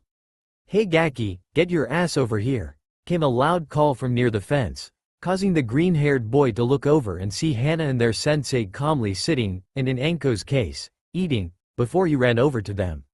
Sorry I'm late, but where's Naruto? Came the confused response from the grass-haired boy as he looked around for the final member of the team. Probably in the training ground already, the purple-haired Kunoichi stated calmly, causing both genin to look at her skeptically. What? That brat's always doing something in there. You expect us to believe that? Donataka asked disbelievingly as he simply stared at the older woman. Don't care if you do, came the callous response from the woman who simply brought out a box of dango and started to snack on some. What are we actually going to do? The grass-haired boy asked upon deciding that his new sensei didn't really care what he thought. Oh, that's simple, we're going to wait for Naruto to show up before heading off for a simple D-rank mission. The dumpling-chewing Tokubetsu Jonin stated calmly. A mission? Came the grass-haired boy's blank statement, earning a nod off the older woman. Hell yeah. My first mission. Will you shut up Donataka?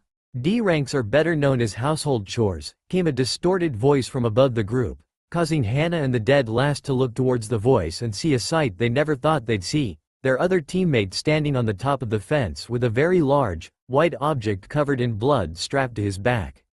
Wah! Was all that the green-haired boy could get out of his mouth as he tried to figure out what was attached to the masked blonde's back. Gaki, please stop killing the predators in there. We actually want enough left to call it the Forest of Death. Anko muttered with a hint of annoyance in her voice, causing the masked child to simply stare at her. She was certain that if he didn't have the mask on then his expression would be blank. "So that's what you meant when you said you liked hunting back when you came to our class," Hannah said as she tried her hardest to stop herself from throwing up at the scene in front of her. It wouldn't have been so bad if she hadn't been raised with the ideals that animals are comrades. "Is there a problem? Because if not then we really should get our mission before they're all taken," the hunter stated, seriously, earning a smirk off the oldest in the group. "Alright, now that Naruto's here, let's go get us a mission," Anko shouted before turning to the blonde. "Oh, and seal away that skull already." Cue choking Donataka. "Hi sensei," Naruto responded promptly before sealing away his trophy. "Hey sensei? What is it, Gaki? We are ninja, aren't we?"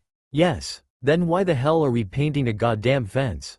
As you can probably guess, Donataka was not happy with the mission they had been assigned, which, as you have probably guessed, was to paint a fence.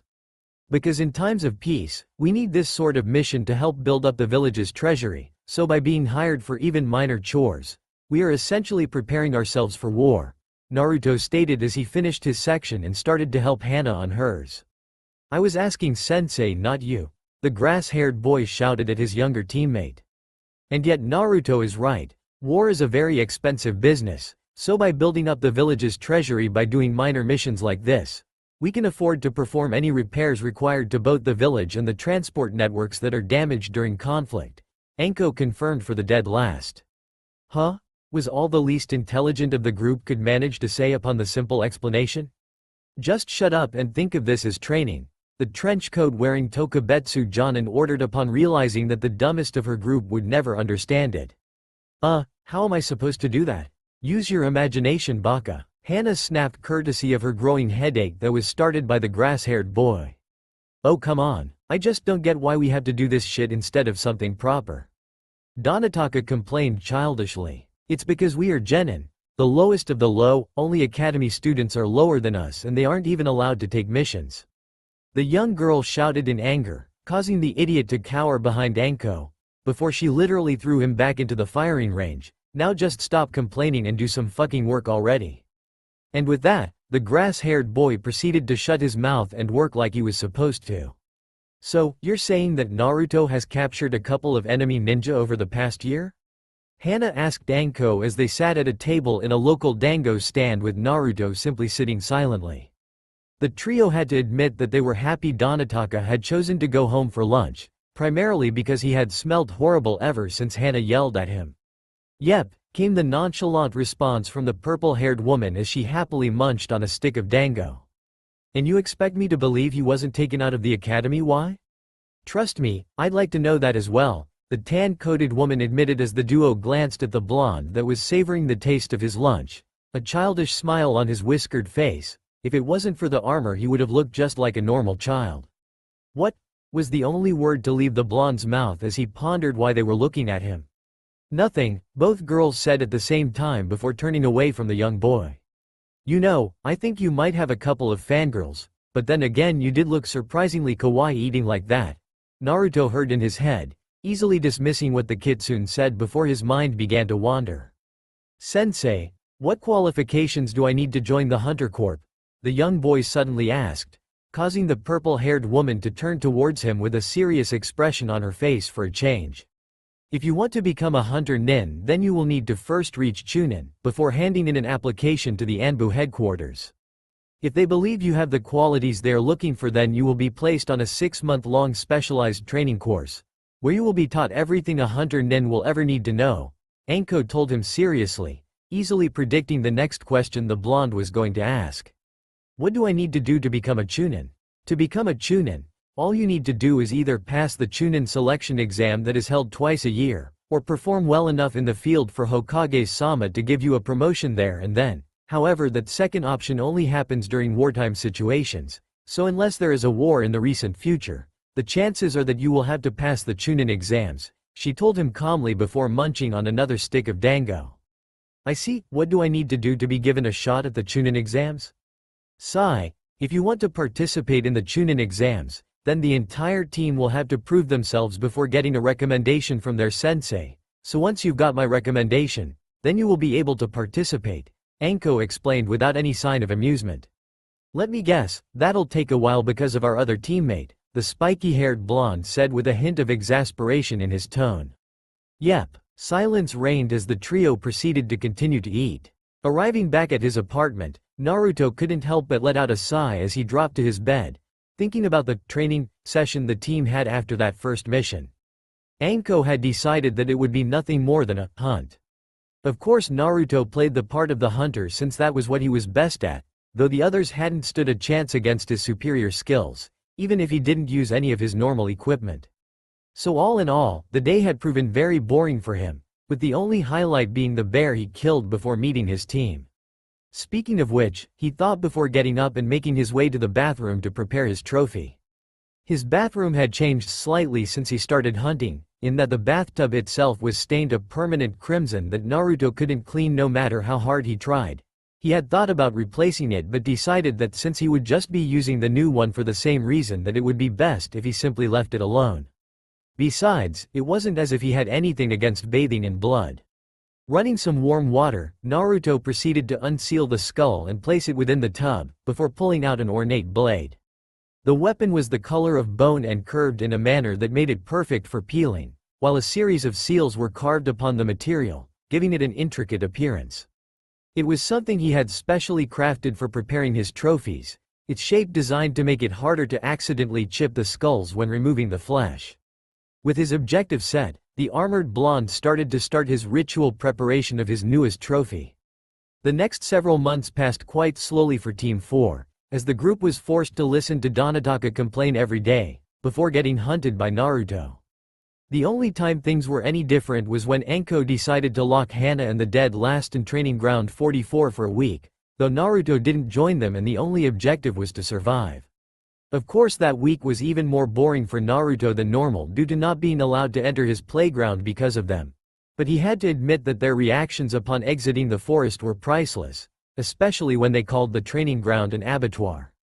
Despite everything, Naruto couldn't help but wish that a new Anbu team would hurry up and use the forest so he could get at least a half-decent hunt for a change. But given the luck he had had since becoming a genin, Naruto couldn't help but believe that he wasn't going to get one anytime soon. "So Anko, how is Naruto coping with being a genin?" the Hokage asked the purple-haired woman as they met to discuss the mental health of a certain child. "Sigh, I'd say he's coping the best he can, but the fact that he isn't getting any good hunts now that Training Ground 44 is reserved for Team 4 is really beginning to get to him," the brown-eyed woman informed him seriously. "I see, and how are his teammates doing?" "Well honestly, I'd only call one of them his teammate, then again I don't think anyone would want Donotaka as a teammate," the young woman muttered the last part quietly. "Is there a problem with Donotaka?" Sarutobi couldn't help but ask with curiosity in his voice. "You mean other than the fact that he takes the meaning of dead last to a whole new level?" she answered in a slightly mocking tone. "Is he really that bad? He can't even understand the simple concept that war is expensive," came the response that shocked the Sandame. "I see, but what I meant was how he and Hana are progressing in their skills," the aged leader explained to the woman. "Well, their survival skills are improving, but when you consider that their training so far has only been to try and evade Naruto in the forest, it's not really any surprise," Anko stated calmly, causing Hiruzen to let out a small sigh. "I see, well then I have some new orders for you," and with that statement, Anko immediately stood at attention, her focus solely on the old man. "You're to accelerate your team's training. I want them ready for a C rank by the end of next month." "Hi Hokage-sama," and with that said, the trenchcoat-wearing woman disappeared from the office in a swirl of leaves. "Goddammit, where the hell is Sensei?" Donotaka shouted angrily as Team 4 waited for their sensei to arrive. What annoyed the other two however was the fact that she was only 10 minutes late and he was already making a racket over it. Suddenly the wind picked up in the training ground before the Tokubetsu Jonin appeared in a swirl of leaves. "You're late," the grass-haired boy shouted only to find a foot embedded into his face courtesy of an angry woman. "And how many times have you been late?" "I'm pretty sure it's 27 times now." The purple-haired Kunoichi responded violently. "Besides, I was meeting Hokage-sama so I've a good reason y'all little shit." "Oh wow, I'm sorry," came the crying scream from the green-haired boy before her foot was removed. "Alright, now that that is over with, I'll tell you this.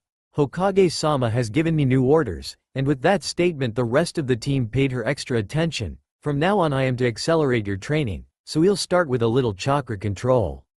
Are we going to be climbing trees? Came a simple question from the masked blonde. Yep, I take it you already know the exercise, Anko asked him without any surprise. Yeah, you use a certain amount of chakra to glue yourself to a tree and walk up it. I stumbled across it because of how much I climb them, usually dragging a corpse as well, but that's not the point, Naruto admitted, causing his teammates to look at him strangely. Yeah, well you can do whatever you want while I get your teammates up to speed, Anko told him dismissively. Hey, how come he gets to do what he wants and we have to do this crappy exercise? Donataka asked angrily. Because he is far beyond your level and my orders are to get you all ready for a C rank. Which he is more than ready for, the brown-eyed woman told the idiot seriously. Now shut up and do as I tell you. Donataka couldn't help but give a nervous swallow as he headed to training ground 44. It had been nearly a month since Anko had started the team on individual training, and despite his best efforts, he was progressing slowly.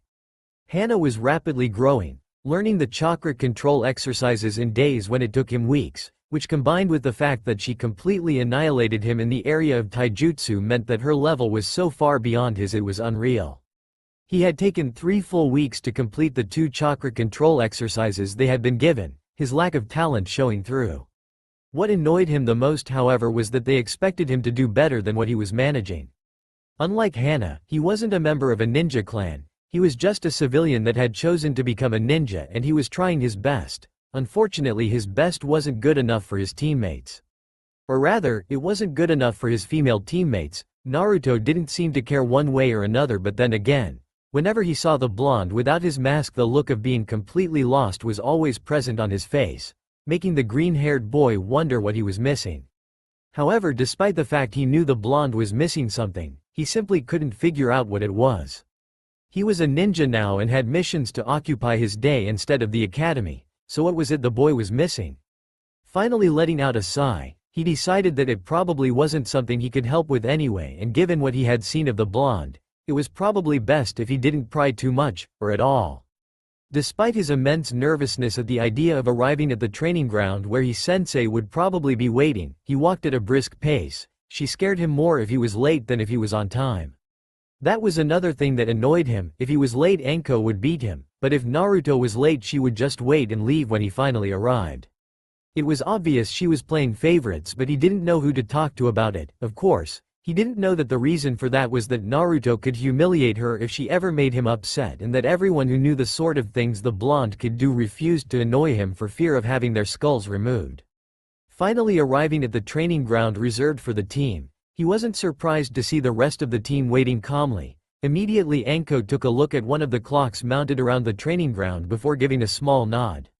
Alright squad, today will be a special day for you, though one of you will have a different reason for it to be special, Anko stated, lowering her voice for the last part. Earning several looks of curiosity from her genin, today you will be receiving your first C-rank mission. Immediately Donataka's eyes widened as a large grin spread across his face. At last he wasn't going to be wasting time doing household chores. Hell yeah. Despite how loud he was, Hana didn't blame him. They had been doing D ranks for a good 7 months now, and she agreed that it was about time they finally got to do a higher ranked mission. However, despite her giddiness over finally going to receive her first C rank, she couldn't help but remember that her sensei had said the Hokage himself ordered her to get the team in a condition for such a mission, which made her wonder why they were really getting one. It was decided. Their first C rank wasn't what Hana was expecting. She had heard that most first C ranks were escort missions, since the mere presence of a ninja would deter the bandits that the client was paying for protection from. However, the mission her team received was much more dangerous. Unlike an escort mission, the one they had been sent on was a guaranteed combat mission, where their objective was the elimination of a bandit camp and a series of checkpoints set up by the thugs.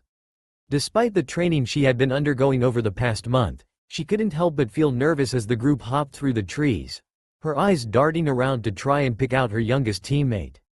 It was something that truly scared her. Despite her nose telling her that he was right there with them, she couldn't see or hear the boy. It truly made her wonder what sort of abilities he possessed to vanish like that. Her heart started to beat faster as the small village the camp was centered around became visible as the trees cleared. Following the signal of their sensei, The group dropped to the ground as Anko proceeded to form the ridiculously simple plan. Alright, from our intelligence, there are 4 checkpoints stationed along the main road. The camp will probably be located in a clearing at a distance roughly equal from all the checkpoints. The information was no surprise and the genin made no indication that it was any different. Alright. Hana, Donataka, you two will come with me. Our job will be to clear the checkpoints of any guards. Naruto, you are to locate and eradicate the main camp. 2 sets of eyes widened as they wondered what their sensei was thinking, until a quiet, high taicho, rung to their sides. Quickly jerking their heads, they saw nothing as their brains tried to process what they had just heard. You'll get used to that, the purple-haired Jonin stated, causing her charges to look at her in surprise. This mission was always meant as a way to give him a chance to hunt again, even if it is only bandits. Where was he anyway? Donataka asked as he wondered why he hadn't seen anything of his youngest teammate throughout their entire trip. He would have asked if he'd been able to get close enough to the woman to ask. Hey, the first thing you need to know about that Gaki is that his equipment makes Enbo issue look like civilian clothing. I don't know how he does it, but a part of it lets him become invisible, the trenchcoat-wearing woman informed them. The shock in their eyes at that piece of information was clear. Now come on, let's clear those checkpoints. Masashi Ryu wasn't anything special. He was just another bandit with a love of cheap wine and cheaper women, so he joined a bandit troupe where both were supplied for free. Of course he didn't have the most comfortable bed and he had to spill his fair share of blood to get the booze and slaves, but it was worth it as far as he was concerned. The only problem with his lifestyle was that he regularly forgot what his women were like in bed, courtesy of being so inebriated he couldn't tell the difference between a man and a woman. Tonight was looking like it would be one of those nights. The only places where a bandit could get privacy in the camp was their tent or the trees surrounding the area. Of course, even drunk he wouldn't piss in his tent, so instead he had made his way into the woods to evacuate his bladder. The sound of his action hit a much deadlier sound, as his world suddenly turned black. Bandits. They tend to be people that failed at being either samurai or ninja. There are others who simply want their desire fulfilled by any means necessary. However, it is rare for them to possess any real strength, instead relying on raw numbers to overwhelm their enemy. Of course, raw numbers mean nothing when fighting a phantom. Shifting their heads towards the area their present had flown from, they were greeted by nothing, as one of the group decided to check the pile of flesh, before he jerked away upon recognizing the basic structure of the upper half of a human being, though the head had been mangled beyond recognition. "The hell's wrong with you?" one of the many swordsmen in the group asked as his friend backed away from the chunk of flesh. "The hell's wrong with me? The hell's wrong with whatever did this?" The response was disgust-ridden and fearful, causing the other man to roll his eyes. "Please, scare tactics won't work on me," the swordsman said before asking something that struck his curiosity. "So what is it? A pig or what? A man?" As soon as that answer came up, the entire camp instantly turned silent as they began to wonder what was happening. Half an hour passed with nothing more than a small rustling occurring every now and then, but whenever they turned to face it, there was nothing. Paranoia began to spread among the bandits as their brains began to dream up scenarios that they prayed wouldn't happen. Just as the tension finally reached its limit, all hell broke loose. A whizzing sound appeared out of thin air, and once the group had figured out which direction it had come from, they were just in time to witness one of their comrades struck in the middle of the chest by a flying disc. The results broke the tension and allowed full-blown panic to take over. They had literally seen a man sliced in two by a weapon they had never seen before, from an enemy they still couldn't see, so they did the only thing they could think of in this type of situation: they tried to cut their losses and run. That was when they discovered what the rustling was earlier. Traps of all kind littered the surrounding forest. Men caught in nets began to bleed as the razor-sharp wire effortlessly sliced through their flesh. Others hit small pitfalls, shattering small vials of a corrosive liquid that began to dissolve their legs as soon as they touched it. Others found themselves setting off proximity explosive tags, their bodies flying back into the camp as their limbs were scattered into several other places. Upon noticing the sheer number of traps that held them within the area, the swordsman from earlier ordered the rest of the group to form a defensive circle in the center of the camp, and in an attempt to save themselves, they complied with the man they considered their leader. Once again everything went quiet. No traps went off, and whatever enemy had caged them in like wild animals was nowhere to be seen. Out of over 50 armed men, only 4 now remained alive.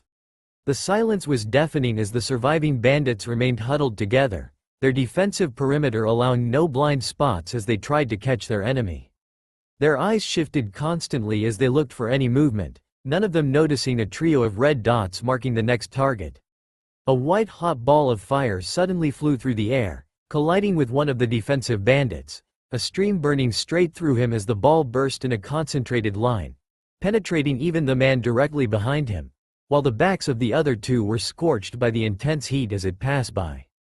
The 2 survivors could do nothing more than crawl as they tried to escape certain death against whatever had decided to slaughter them all, turning to see if whatever had caused the destruction was anywhere to be seen.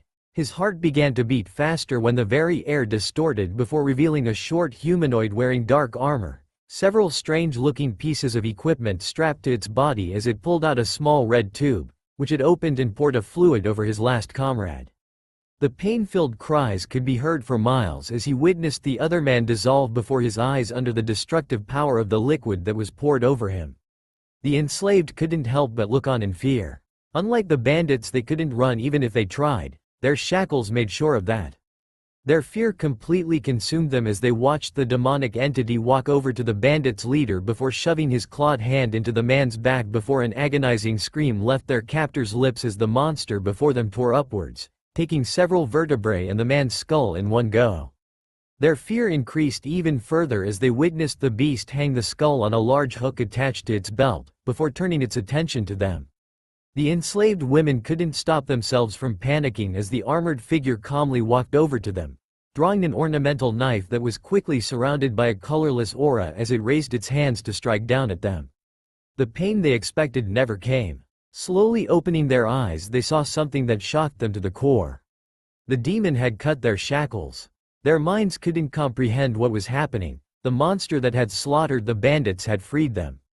"Leave or stay, it's your choice. My teammates should be arriving soon, but if you feel strong enough to make your way to the village, then you can go now if you want."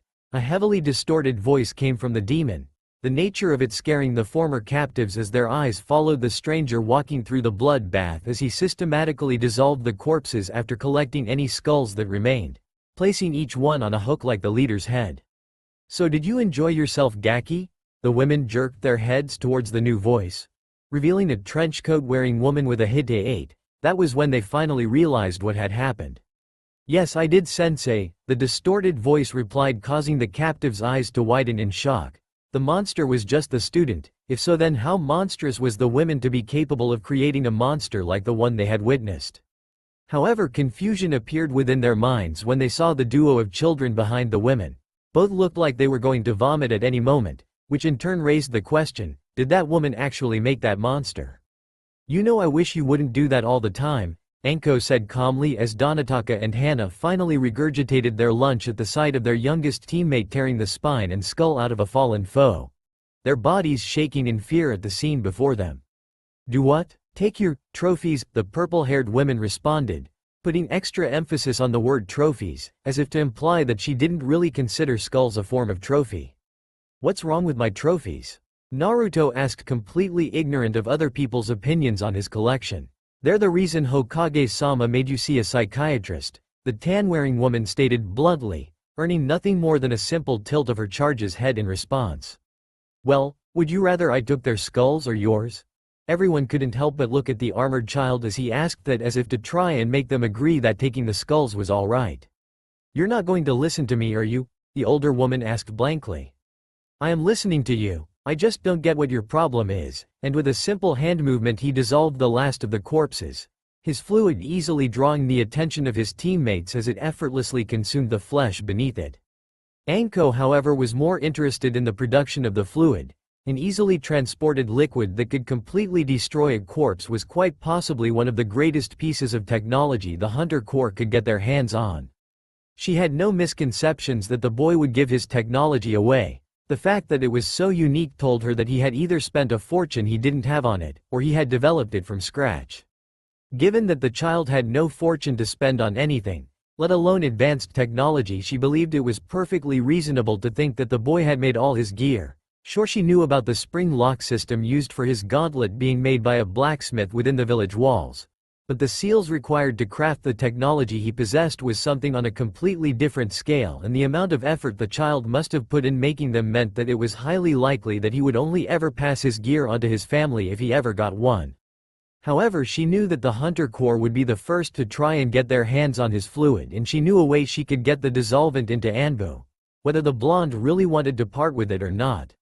Anko couldn't help but stare at the Hokage blankly after she had given him her report and her request that the boy be given a psychiatric exam.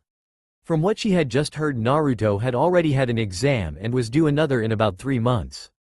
To think that the Hokage was prepared to let the boy be a shinobi with his mental state, especially given the fact he had only just turned 9 years old. Most natural-born monsters tend to become traitors. Take Momochi Zabuza for example, killed an entire graduating class, became one of the 7 swordsmen of the mist, and then tried to assassinate the Yondaime Mizukage. "I don't know what shit you're smoking, but I want some." It was the only thing she could conclude. The man was stoned, otherwise he would have realized the dangers associated with letting a bloodthirsty monster become a ninja and receive proper training. Sigh. I know this may be difficult to understand, Anko. However, Inoichi gave the boy the exam and he concluded that Naruto is only a threat to his prey, though it is best to not become his prey in the first place, the aged leader muttered, causing the young woman to look at him blankly for several seconds before she finally made her next question. "And what makes him so certain that the Gaki won't be a danger? I'm sure you know as well as I do what he's capable of doing to other human beings." The statement simply brought a sigh out of the aged Kage as he tried to think of how to explain it to the woman. "I believe the simplest way of explaining it is that he views Konoha residents as family and everyone else as dangerous predators to be hunted." He knew that he was probably exaggerating a little bit, but he had to try and make the brown-eyed Tokubetsu Jonin understand that he had a good reason to trust the blonde. "What? You think that he thinks of Konoha as family when he's prepared to hunt down our own ninja for sport?" The normally violent woman deadpanned, earning a curt nod from the aged leader. "If he didn't, then they wouldn't have survived his hunts, and we would be down a much larger number of ninja right now." Immediately the purple-haired Kunoichi picked up on the wording the man used as her eyes began to narrow. "Did something happen while we were on that mission?" she had to ask. If her former sensei had come back, then she felt she needed to know. Sigh. It appears as though young Uchiha Itachi suffered a mental breakdown and slaughtered his clan. The immediate shock present on the young woman's face said it all. They had lost the entire police force of Konoha to a 13-year-old Anbu captain. There was only one survivor and he is currently being detained by the Yamanaka clan until they believe his mind is stable enough for him to be released. Until his mind is stable? You mean to tell me the only survivor was a kid? Anko asked, earning a nod of confirmation from the older man. How did he survive?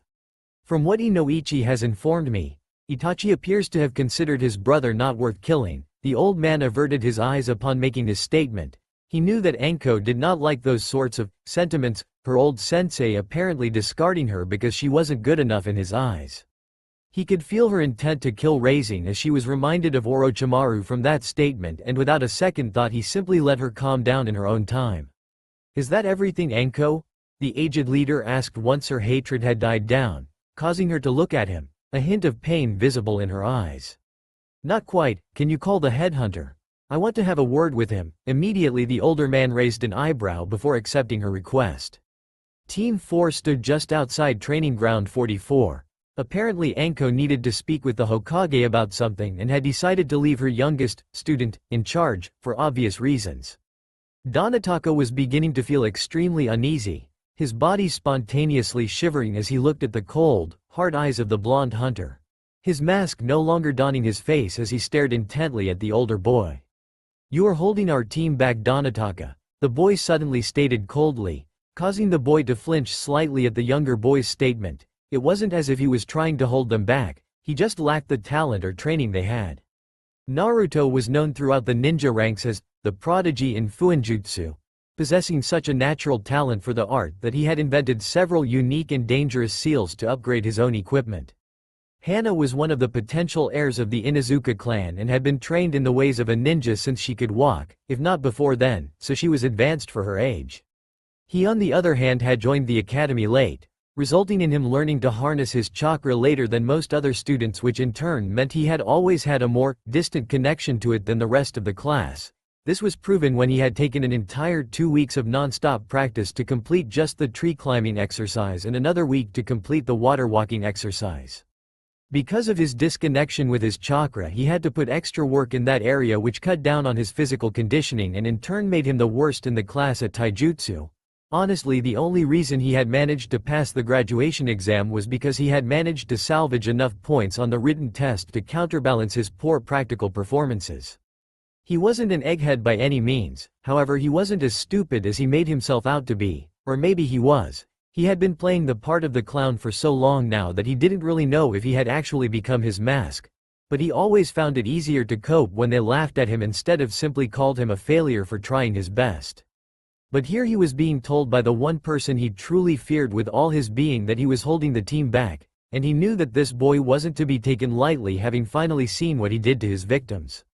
You have a choice right now: either prove yourself worthy of being on this team, or you will be removed and replaced, the azure-eyed blonde stated seriously, the coldness in his eyes betraying no emotion. Oh please, we all know you don't have the authority to do something like that, the grass-haired genin stated confidently upon hearing the boy's statement. There is more than one way of removing a person from a team. This particular method involves you joining this guy, the hunter of the group stated coldly as his hand patted one of the skulls hooked to his belt. Both of his teammates felt their blood run cold. Naruto was threatening to kill the dead last if he didn't prove himself. Having seen what he could do firsthand, neither was prepared to doubt the sincerity of the boy's words. Now, you will fight Hana and the Haimaru brothers. If you cannot win, you will join my collection. Immediately the duo proceeded to open their mouths only to be cut off by the boy, and if you two refuse to fight, the weak one will just die sooner. And Hana, if you don't go full out against him, I will kill him, do you understand? The young girl was about to start challenging what he was saying when she was halted by something out of place. A single wink sent her way by the youngest. Immediately she knew he was up to something and it required her to play along, which meant she would just have to give in to his orders to fight the weakest teammate seriously. However, she would have to make it seem real. And what makes you think you could just get away with killing our teammate? She shouted, silently wondering how the blonde would respond to her challenge. He would be no big loss. I on the other hand have many seals I can easily use to bribe a pardon for accidentally killing an idiot like him. She immediately realized that he was probably right. His equipment was truly advanced from what she had seen of his dissolvent, and losing that would be a major blow to the village. That is if he would hand it over anyway.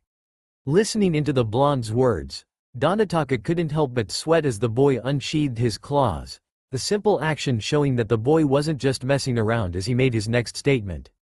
Now stop stalling or I'll just kill him where he stands. Once again Hana began to grow nervous as she stood with her trio of puppies. He wasn't exactly making his intentions clear to her, and her mind was beginning to wander over the possibility that he was intending on killing their teammate and that the wink was supposed to let her know that he wasn't going to kill her. Hajime, let me get this straight. Uzumaki Naruto has some form of chemical that dissolves corpses in a matter of seconds, leaving not a single trace of the person when it's finished. A tall man wearing a bear mask and a hooded cloak that covered every inch of his body asked the purple-haired Tokubetsu Jonin as he stood in front of Anko and the Hokage. That's right, the snake mistress stated with a smirk as she looked at the man that was in charge of the Konoha hunter Nen. I want it, the Anbu said childishly, causing the others in the room to roll their eyes at the man's obvious statement. They had both realized that he would, and that was the whole reason he had been called. I don't care what it costs, I want that liquid. I'll even throw my wife in for free. Wait, no, that'd probably ruin it on their side, wouldn't it? The other occupants of the room couldn't help but sweat drop at the man. They both knew that the man hated his wife. She had wooed him back when he was a young chunin and she was a waitress at a bar he used to frequent. Turned out she was just a lazy little girl that wanted to get married to a ninja because they could make large earnings. Still, he managed to get away from her most of the time because of his position giving him long working hours, but that isn't the topic right now. How about this? It should work if I know the brat well enough. Immediately the man started listening to the brown-eyed woman.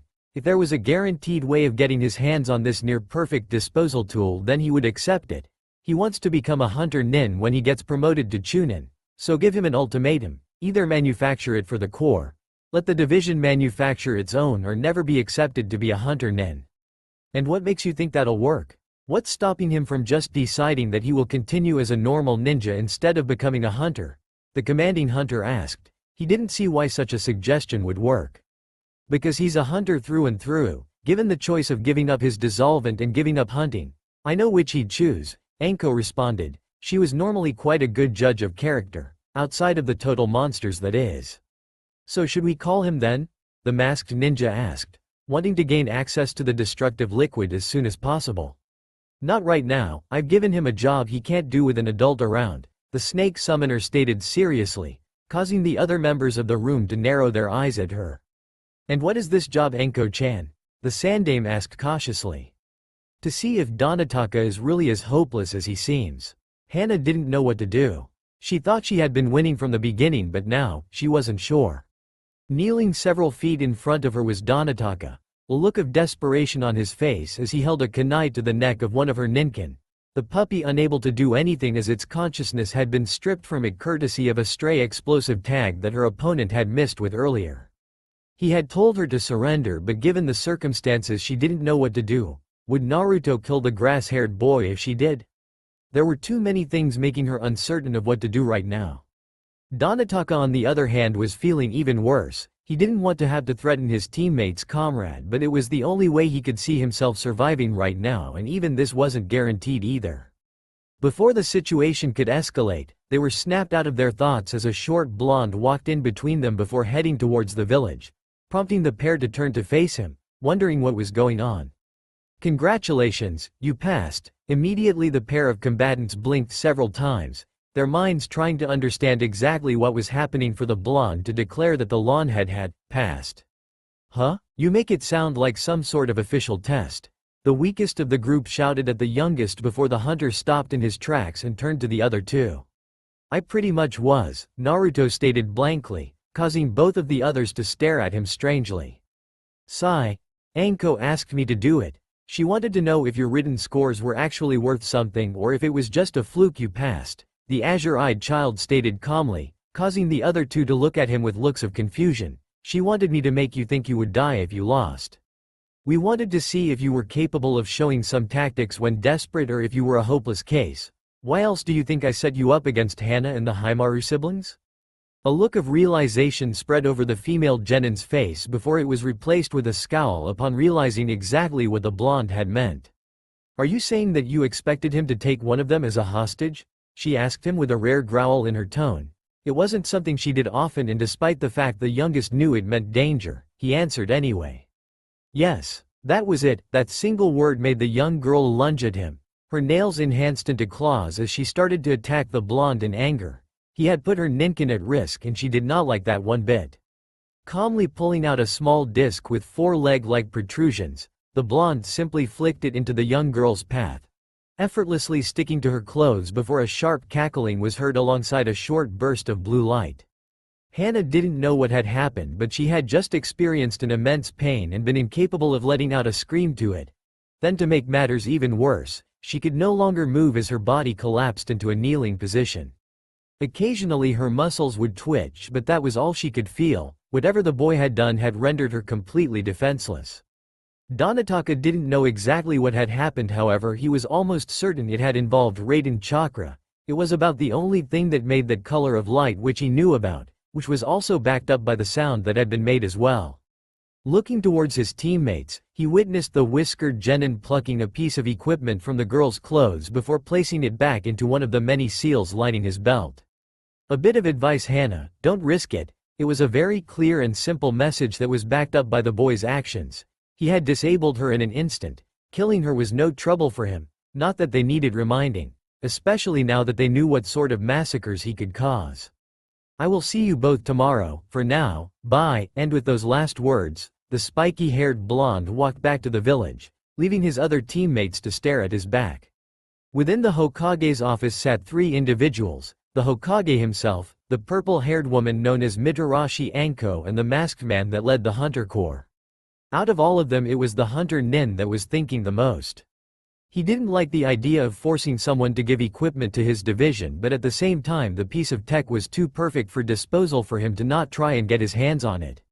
So he would do what he had to in order to get the dissolvent. However, he had no intention of having the boy simply hand it over. Doing it the way the T&I woman had suggested was essentially the same as stealing from someone, and he didn't like the idea of stealing from a comrade.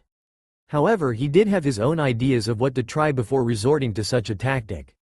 The woman had simply said to give him a choice: lose one piece of tech or lose his chance as a hunter nin. She didn't say that he couldn't try to sweeten the deal for the boy as well.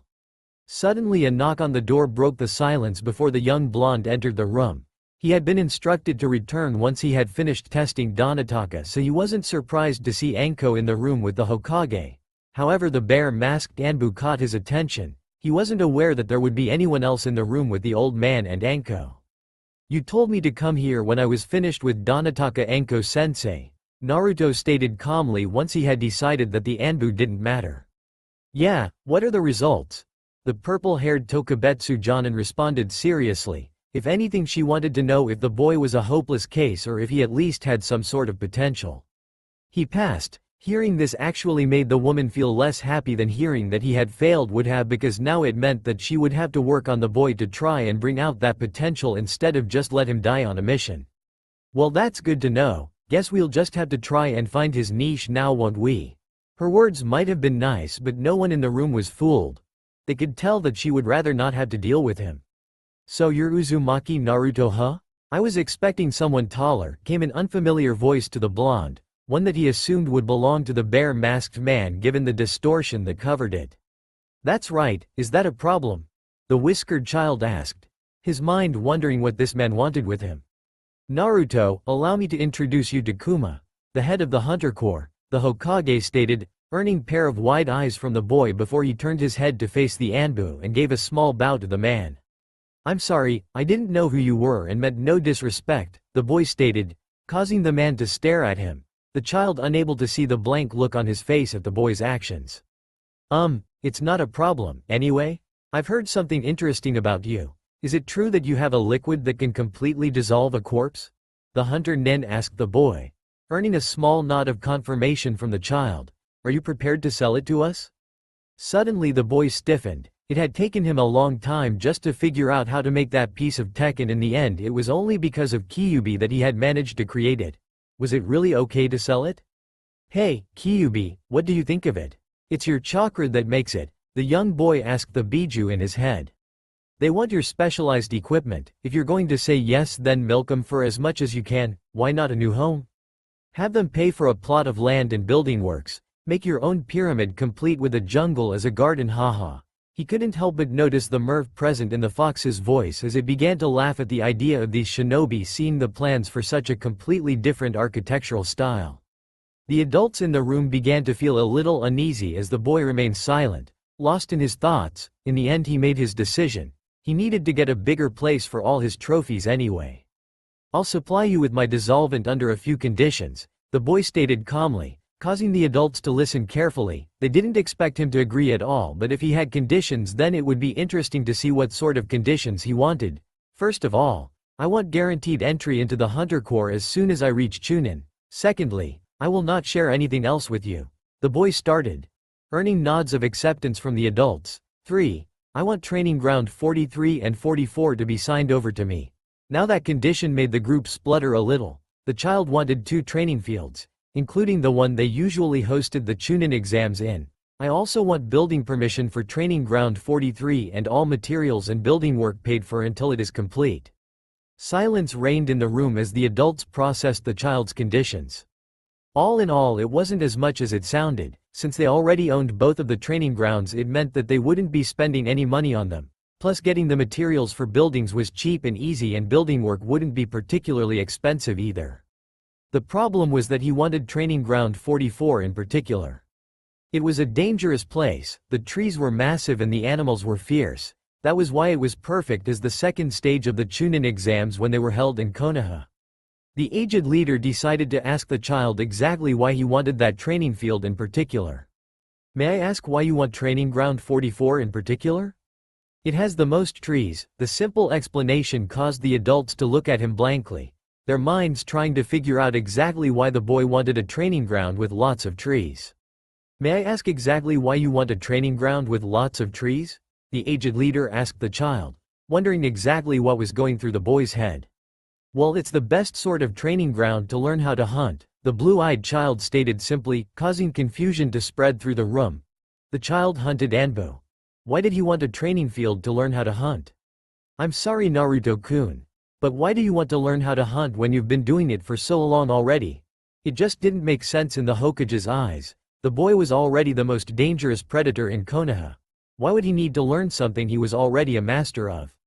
"I don't, but if I'm going to start a clan I need somewhere to teach any kids I have." Suddenly the adults started choking. Since when had the child wanted to start a clan? He had never mentioned anything like that before. The hell's brought on this idea, Gaki? Anko couldn't help but ask in surprise as she began to wonder what was going on with her student. He seemed like a solitary predator, a lone wolf, not a pack animal like the clans tended to be. "What's wrong with wanting to start a clan? I have all this special gear, so wouldn't it be better to pass it along whatever family I get instead of just die and leave it unworkable?" The last part of that sentence surprised the adults in the room. Why would his gear be unworkable after he died? "What do you mean by unworkable?" the hunter commander asked. "How would the child's weapons not work for someone else?" "Well, it has a chakra recognition seal linked up to a nature absorption and a Kaden conversion seal. So if someone that isn't me channels their chakra into anything of mine, well, it'll sorta blow up, big time," the blonde explained, causing the adult's eyes to take on an annoyed expression at the fact the boy had done something like that to his gear when no one else could. "So you are essentially asking for a couple of training grounds to build a clan compound on while having a private training ground as well, am I correct in this assumption?" Sarutobi finally asked. It wasn't something he had ever expected to hear from the boy as the group continued to stare at the child. "Yeah, is that a problem?" The adults couldn't bring themselves to say what was on their minds, but it was something along the lines of, "One of you is enough. Why the hell would we want more?" Silence reigned as the group tried to think of a way to keep the conversation civil while also letting the child know that they didn't like the idea of there being an entire clan of skull-stealing psychopaths with unrivaled technology running around Konoha. "I think they don't like the idea of there being an entire clan like you running around. Can't really blame them. As far as humans are concerned, just having one of you is good enough to act as a deterrent for other villages. Any more could be considered a possible danger to the village. Especially if one of your family defects," the kitsune explained to the boy, who couldn't help but roll his eyes at the comment, earning confused glances off the adults in the room. "Is something wrong, Naruto-kun?" the aged Kage asked. It did two things: made the child realize that he cared about him, and changed the subject.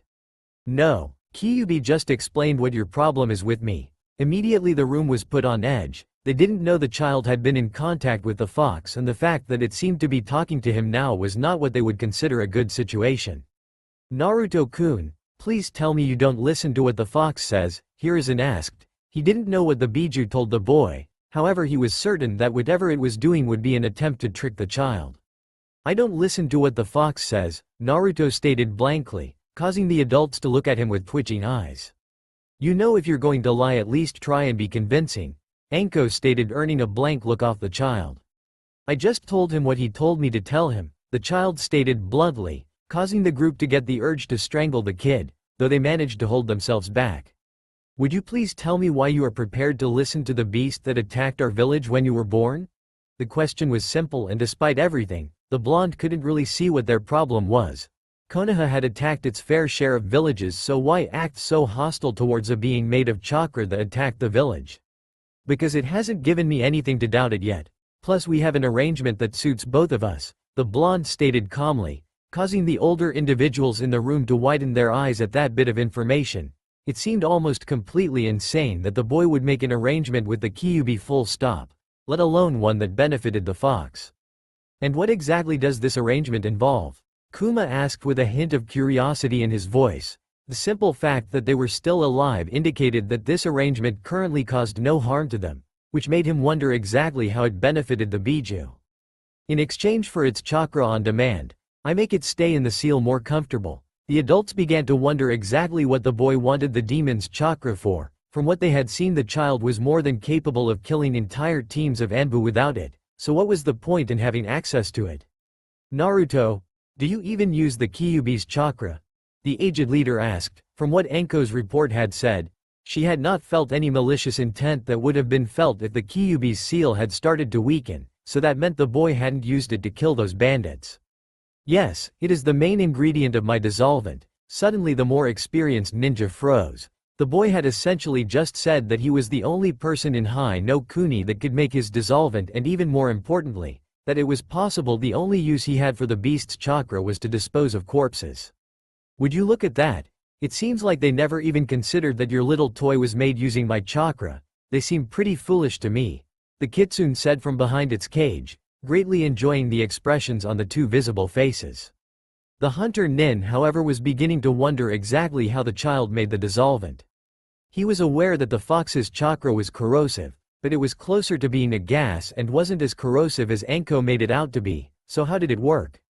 It was a question that was beginning to grate on him. So how does your little liquid work? He decided that he couldn't hold in the question any longer, causing the child to look at him blankly before making his statement. I'm prepared to sell it to you. I'm not prepared to tell you anything more than what I've already said. The Anbu gave a nod of confirmation. He had simply been interested, and although the way the child prepared the vials would bug him, he would just live with it. It wasn't like he had lost an arm or anything. So do you accept my conditions? The blue-eyed child asked. The conversation might have changed topic, but he wasn't stupid enough to completely forget what they had been discussing. I'm afraid that we can't give you training ground 44. However, we can give you training ground 42 instead, and if you want trees, then that can be arranged, the aged leader stated, making the child tilt his head to the side in confusion. What do you mean it can be arranged? A forest like that doesn't just grow in a few days, the spiky-haired child inquired. He was actually beginning to wonder what the old man knew that he didn't. You'll see, just wait a week and come back, we'll fulfill our end of the bargain. So you had better ensure you fulfill your end, the old man stated seriously. Earning a nod from the child, you are dismissed. Hi Hokage-sama, came the calm reply from the child before he left the room via the front door. You didn't use my idea, Anko muttered with a hint of annoyance in her voice as she looked at Kuma. Well, it worked out fine without resorting to threats. Besides, an entire clan of hunter nins sounds like it could be fun, came the reply from the Anbu before he vanished via Shunshin, leaving the other adults with twitching eyes. The man hadn't even bothered to make sure they didn't have anything else to say. Are you sure it's worth it to give him what he wants? The question was directed towards the aged leader this time, causing him to let out a sigh of defeat. Well, if he makes a name for himself, other villages will be reluctant to attack us, especially if they believe there is an entire clan like him in here, the aged leader said, earning a reluctant nod from the purple-haired woman as she accepted that she wouldn't want to fight one person like Naruto, let alone an entire clan like him. Besides, it's cheaper this way than it would be paying him for each vial. Cheapskate. That's all for now. If you enjoyed this video, then please like, share and do comments.